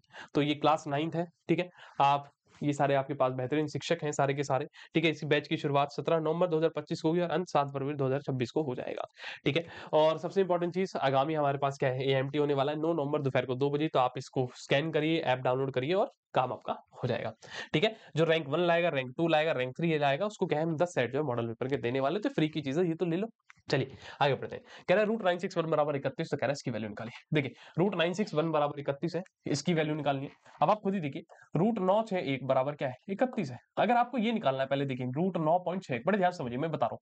देखिए यहाँ पर कोई डेसिमल नहीं था ऊपर में, जो उसने दिया था ये हमें दिया था, लेकिन ये हमें निकालना। देखिए कितने डेसिमल है, डेसिमल के राइट साइड पे कितनी संख्या, आप कहोगे 2, कितनी है 2, कितनी है 2, और ये क्या है अंडर रूट। अंडर रूट का मतलब भी क्या होता है 2, और 2 को 2 से भाग करो, कितना आया 1, पीछे से 1 गिनो, 1 गिनोगे तो क्या आ जाएगा इसकी वैल्यू 3.1 आ गया। यानी कि भैया इसकी वैल्यू आ गई 3.1 माइनस इसकी वैल्यू जब निकालोगे, देखो यहाँ डेसिमल की राइट साइड कितनी संख्या है 4, कितनी है 4, तो 4 को 2 से भाग करो, कितनी आ गया बोली 2, तो पीछे से 2 गिनी है इस संख्या में, ओरिजिनल संख्या में 1 2, तो यानी हो गया 0.31 प्लस। ठीक है, अब यहाँ देखिए कितनी संख्या है 1 2 3 4 5 6, कितनी है 6, 6 को 2 से भाग करिए। क्यों कर रहे हैं हम 2 से भाग, क्योंकि अंडर रूट है, अंडर रूट का मतलब होता है पावर 2। ठीक है, तो कितना आ गया 3 आ गया। अब इस संख्या को पीछे से 3 गिनिए, 1 देखिए 1 2, तीसरा तो है नहीं तो 0 लगाओ, अब 0 लगा दो। अब देखिए 96100, अब देखो हमारे पास 961 था, लेकिन यहाँ क्या उसने 2 जीरो फालतू दे दिए। कितने दे दिए? 2 जीरो फालतू। 2 जीरो फालतू का मतलब था एक 10 का एडिशन हो जाना, यानी ये कितना हो जाएगा? 310 हो जाएगा। कितना हो गया? 310 हो गया। बोलिए क्लियर है? 310 और इसको जोड़ो पहले, तो कितना हो गया? बोलिए 313.1 माइनस 0.31 हो गया, माइनस 0.31। यहाँ पर ये माइनस का साइन आएगा, हमने गलत चिपका दिया है प्लस। ऐसी गड़बड़े हो जाती हैं पेपर में, देखो ठीक है। तो ये क्या माइनस है, ये हो गया, इन दोनों को जोड़ दिया और माइनस 0.031। जब आप इसको सॉल्व कर देंगे मेरे बच्चे, कितना आ जाएगा? 312.759। ये क्या होगा? आपका सही उत्तर हो जाएगा। बोलिए क्लियर है? आगे बढ़े, आइए अगला देखिए। कह रहा है if 35% of a number is 140, कह रहा है किसी संख्या का 35% 140 है। कह रहा है किसी संख्या का 35% 140 है। 35% 140 है, यानी कि 35% ऑफ नंबर मैंने मान लिया x कितना है? 140 है। तो ये कितना हो गया? बोलिए 35 बटे में 100। ऑफ का मतलब क्या है? x बराबर 140। देखिए 35 के टेबल में कितनी बार कट गया भैया? 4 बार। तो x कितना आ गया? बोलिए 4 गुणा 100, यानी कि भैया x आ गया 400। हाँ कह रहा है 60% बता दो इसका। ओहो हो, इसका सही 60% बताना है। हाँ, 1 2 1 2 6 चौक कितना होता है? 24, यानी कि 240 होता है। खत्म कहानी, A is the correct answer. बोलिए क्लियर है? चलिए आगे बढ़े। आगे देखिए कह रहा है the ratio of income to expenditure is 5:4। कह रहा है इनकम और एक्सपेंडिचर का जो रेशियो है वो क्या है? 5:4 है। समझ आई बात? कह रहा है इनकम इंक्रीजेज बाय 20%। कह रहा है इनकम 20% बढ़ जाती है, बढ़ गई, ठीक है। And expenditure increase by 10%। Expenditure कितना बढ़ जाता है? 10%। तो कह रहा है कि बताइए क्या रेशियो होगा? 5 को 20% बढ़ेगी तो कितना हो गया? 5 इंटू 120 बटा में 100 रेशियो। 4 गुणे इसको कितना बढ़ेगा? 110 बटे में 100। ये हो गया, ये कट गया, ये कट गया, ये कट गया। कितना हो गया? बोलिए 12 पंजे 60 और ये कितना हो गया बेटा? 44। इसको काटो, 30 हो गया। ये कितना हो गया? 22 हो गया। फिर ये 15 हो गया और ये कितना हो गया? 11, यानी कि 15:11 आखिरी उत्तर हो जाएगा। क्लियर है? बोलिए क्लियर है भाई? क्लियर है? बोलिए बोलिए बोलिए बोलिए। बहुत बेहतरीन क्लियर है। ठीक है, आगे देखिए। कह रहा है इसका फोर्थ प्रोपोर्शन बताइए। ओहो हो, बहुत आसान। 3 बटे में 5। देखिए क्या बताना है? ये पहला हो गया, दूसरा हो गया, ये तीसरा है, चौथा ही तो बताने के लिए कह रहा है, तो नीचे एक्स मान। 3 एकम 3 बेटा, 3 सत्ते 21। केवल क्या बचा? 1/5 बराबर में 7 बटे में एक्स। क्रॉस मल्टीप्लाई करा दो, कितना हो गया? बोलिए 7 पंजे कितना होता है? बोलिए 35 होता है। तो एक्स की वैल्यू क्या आ गई? 35। 35। आगे देखिए, कह रहा है इसको सॉल्व करके बताइए। ये कहां से पेन चली है भैया? कह रहा है इसको सॉल्व करके बता दीजिए एक्स क्या होगा। क्या भाई? एक्स क्या होगा? देखिए 4x बराबर क्या है? 98 का स्क्वायर, 98 का स्क्वायर माइनस 88 का स्क्वायर।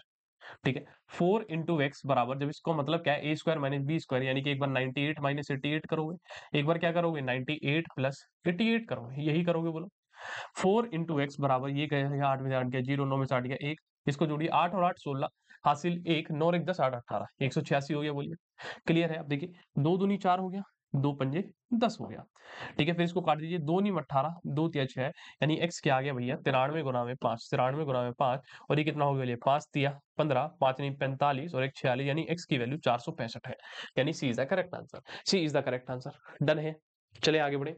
अगला देखिए, कह रहा है cost price of 20 article is equal to selling price of 16 article. ओ हो, कह रहा है कॉस्ट प्राइस जो है 20 आर्टिकल का बराबर है सेलिंग प्राइस ऑफ किसके? 16 आर्टिकल के। तो कह रहा है गेन परसेंटेज बता दो। आप देखिए यहाँ से सीपी अपॉन एसपी निकालेंगे तो बताइए कितना आ गया? 16 अपॉन में 20।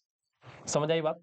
यानी कि ये हो गया 4 4 जा 16, 4 5 जा 20। कह रहा है गेन परसेंटेज बताओ। सीपी 4 है, एसपी 5, सीपी 4 एसपी 5, तो बताओ कितने का फायदा मिला? 1 का। तो यानी 1 बटे में 4 गुणा में 100 कर दो, कितना आ गया? बोलिए 25% नहीं आ गया, 25% का क्या हो गया? फायदा हो गया, नहीं 20 का करेक्ट आंसर। बोलिए क्लियर है इतनी बात? बोलिए बोलिए बोलिए। आगे बढ़े, आगे बढ़े, जल्दी बताइए। अगला क्वेश्चन देखिए क्या है। A can do a work in 10 days. ठीक है, एक किसी काम को 10 दिन में करता है। मैंने कहा ठीक है भैया। B can do it in 15 दिन। बी उस कार्य को 15 दिन में करता है। ठीक है, दे वर्क टुगेदर फॉर 4 दिन। कह रहा है मिलकर जो है 4 दिन काम करते हैं। क्या करते हैं? 4 दिन काम करते हैं। एक मिनट रुकिए जरा बच्चा पार्टी।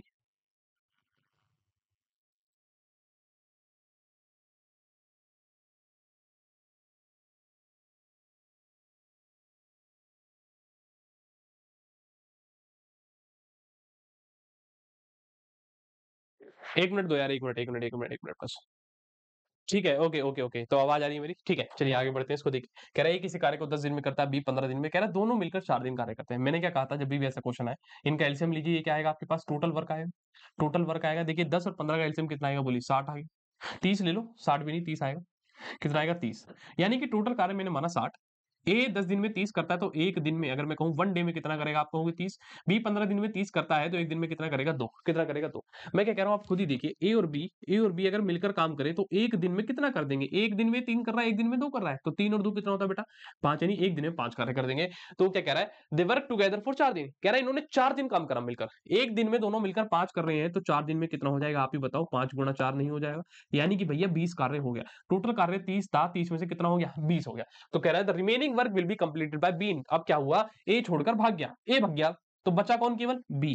तो कह रहा है जो बचा हुआ कार्य है बी कितने दिन में करेगा। अब एक बात बताओ, बी एक दिन में कितना कर पा रहा था, 5 कार्य कर पा रहा था। वो कार्य कितना करना है आपको, 20 करना है। कितना करना है, 20। तो 5 को 20 बनाने के लिए क्या करोगे, 4 की मल्टीप्लाई, इधर भी क्या करोगे, 4 की। तो भैया 4 दिन में जो है बी जो है क्या कर पाएगा, 20 कार्य कर पाएगा। खत्म कहानी। ठीक है, आगे देखिए, कह रहा 4x माइनस दिस बराबर 24। कह रहा what is the value of this. Okay, तो आपके पास दिया 4x माइनस, मैं इसको क्या लिख सकता हूँ, 4x इंटू 4 माइनस 1 बराबर 24। तो ये कितना हो गया, अगर आप 4x कॉमन निकाल देते हैं, यहाँ क्या बच गया, 1 माइनस 4 की पावर माइनस 1 बराबर कितना, 24। तो 4x कितना आ गया बोलिए, 1 माइनस 1/4 बराबर 24। बोलिए क्लियर है। तो ये 4x एलसीएम लीजिए, 4 एकम 4 माइनस 1, 3 बटे में 4 बराबर कितना हो गया, 24। क्लियर है। अब देखिए 3 अट्ठे कितना होता है बेटा, 24। तो 4x कितना हो गया बोलिए, 4x कितना बोलिए, 8 चौक कितना होता है बेटा, 32। अगर मैं इसको लिखूं तो इसको मैं लिख सकता हूँ 2 की पावर 2x, और इसको क्या लिख सकता हूँ बताओ, 32 कितना होता है, 16 दूनी 32, यानी कि 2 की पावर कितनी होगी बेटा, 5 हो गई। ये कट गया, केवल मेरे पास क्या बचा, 2x बराबर क्या आ गया, 5 आ गया। 2x बराबर क्या आ गया, 5 आ गया। उसने क्या पूछा, यही तो वैल्यू बताओ, बस यही बताने के लिए कहा है उसने। क्या कहा है जी, यही बताने के लिए कहा है। अब आप खुद ही देखिए, क्वेश्चन ने कहा है कि भैया 2x की पावर x बताओ, 2x की पावर क्या बतानी है, x बतानी है। 2x की वैल्यू कितनी आई है, 5 आई है, 5 आई है। लेकिन अगर मैं बात कहूं x कितना आएगा, आप x भी तो निकाल सकते हैं यहाँ से। आप x की बात कहूं तो x कितना आ जाएगा बोलिए, 5/2 नहीं आ जाएगा। तो x की जगह यहाँ क्या लिख सकता हूं मैं, 5 की पावर 5/2, यानी D is the correct answer. बोलिए क्लियर है, बोलिए बोलिए बोलिए बोलिए क्लियर है। चले आगे बढ़े, 64 क्वेश्चन देखिए, कह रहा है 3 की पावर 4x प्लस में 2 बराबर 729। अब आप बताइए 729 क्या होता है, किसी का स्क्वायर पढ़ा आप लोगों ने, बताओ जल्दी बताओ, जल्दी बताओ, जल्दी जल्दी। किसका स्क्वायर होता है, क्यूब होता है, 9 का पढ़ा हुआ ना, 9 का क्यूब। तो इसको 9 का क्यूब लिख दूं। नीचे क्या हो गया, 3 की पावर माइनस 4। ठीक है भैया, ये हो गया 3 की पावर 4x प्लस में 2। ये हो गया ऊपर 3 का क्या हो गया भैया, स्क्वायर, 3 का स्क्वायर यानी कि 3 की पावर 6 हो जाएगी। नीचे 3 की पावर माइनस 4। ये हो गया 3 की पावर 4x प्लस 2 बराबर कितना हो गया बोले, 3 की पावर 6 प्लस में 4। ये कट गया बेटा, कितना आ गया, 4x प्लस 2 बराबर कितना हो गया, 6 4 10। और 4x बराबर कितना आ गया बोलिए, 10 माइनस 2 यानी कि 8, और x निकालोगे तो बोलिए कितना आ गया, x आ गया 2। x आ गया 2, खत्म कहानी। B is the correct answer, B is the correct answer. बोलिए क्लियर है। चलिए आगे बढ़े। अभी कह रहा है which of the following statement is true. आखिरी क्वेश्चन की पढ़ा पर है, बताइए कौन सी स्टेटमेंट इनमें सत्य है। अब आप खुद ही बताइए, स्टेटमेंट 1 क्या कह रहा है, the sum of two odd number is always even. कह रहा है अगर दो ऑड नंबर को जोड़ो, यानी कि एक ऑड संख्या है और एक ऑड संख्या को जोड़ो, कह रहा है कि उत्तर हमेशा इवन आएगा। ऑलवेज इवन बोल रहा है, मे नहीं लिखा है यहाँ पे, मे का मतलब हो सकता है। कह रहा है ऑलवेज। एक और संख्या ले लो, चलो एक, एक ले लो 3, एक और 3 को जोड़ो कितना आया बोलो 4। देखो बिल्कुल सही बात है, इवन आ रहा है, ओड ओड को जोड़कर इवन आया। और भी संख्या ले लो, जैसे मान लो क्या लूं, 11 ले लूं और एक 13 ले लूं, इन दोनों को जोड़ो, 3 1 4 1 1 2, तो ये जो 24 आया ये भी क्या इवन है, नहीं, पहली बात तो सत्य है। आगे देखिए, the product of two odd number is always odd. कह रहा है अगर दो ऑड नंबर को मल्टीप्लाई करो, यानी कि ऑड गुना ऑड करो, तो कह रहा है हमेशा क्या आएगा उत्तर, ऑड आएगा। ऐसा है, चलिए 1 गुणा 3 कर लीजिए, कितना आया बोलिए 3। देखिए ये भी ऑड था, ये भी ऑड था, ये भी ऑड है। और क्या ले लीजिए बताइए, 9 गुणा में क्या करूं 7, 7 9 कितना होता है बोलिए 63। देखिए ये भी ऑड आया, यानी कि ये भी बात क्या है, सत्य है। यानी कि दोनों की दोनों स्टेटमेंट, यानी A is the correct answer, both are true, both are true. ठीक है, ठीक है। ओ का मतलब है ऑड, ई का मतलब है इवन। कहीं सोचो कि 0 0 जोड़ दिए भैया ने। ठीक है, तो पूरी की पूरी हमारे जो 65 क्वेश्चन, सॉरी 31 से 65 के क्वेश्चन है वो पूरे कंप्लीट हो गए, सारे सेक्शन कंप्लीट हो गए। मजा आ गया होगा, ये बल्ले बल्ले बल्ले बल्ले। ठीक है, तो बढ़िया तरीके से पढ़िए यार आप लोग। ठीक है, आप लोगों के लिए ही एक क्रैश कोर्स है 2499 रुपीज में, बड़े प्यार से परचेज करिए। ठीक है, स्कैन करिएगा। ठीक है, वहां पर डायरेक्टली आप क्या है इसको पहुंच सकते हैं। और 9 नवंबर दोपहर 2 बजे आपका ऑल इंडिया मॉक टेस्ट होने वाला है। ठीक है, तो यहाँ जरूर आइएगा, ये फ्री का है यार, इसको तो अपना लो, इसका है तो अपना लो। हाँ, जब कहते हैं ना फ्री में कुछ मिल जाए, अगर फ्री में कुछ भी मिल जाए तो इंसान बहुत जल्दी अपना लेता है। अगर आज रोड पे चलते हुए नोट पड़ा हुआ मिल जाए ना फ्री में 500 का, यूं उठाकर ऐसे डाल लोगे टिच, और यहाँ ये फ्री में मिल रहा है तुमसे, केवल फोन में ही तो कह रहे हैं बेटा, फोन में ही तो कह रहे हैं कि फोन में डाउनलोड करना है इसको, तो फोन में डाउनलोड करिए और बढ़िया से एनरोल करिए, और all India mock test 9 number को जरूर आएगा। ठीक है, सभी को मेरा नमस्कार, सभी को मेरा प्यार, हंसते रहिए, मुस्कुराते रहिए, खुश रहिए, और वेद एकेडमी को सब्सक्राइब करते रहिए। बाय बाय, मिलते हैं नेक्स्ट गेस्ट पेपर में आप लोगों के साथ।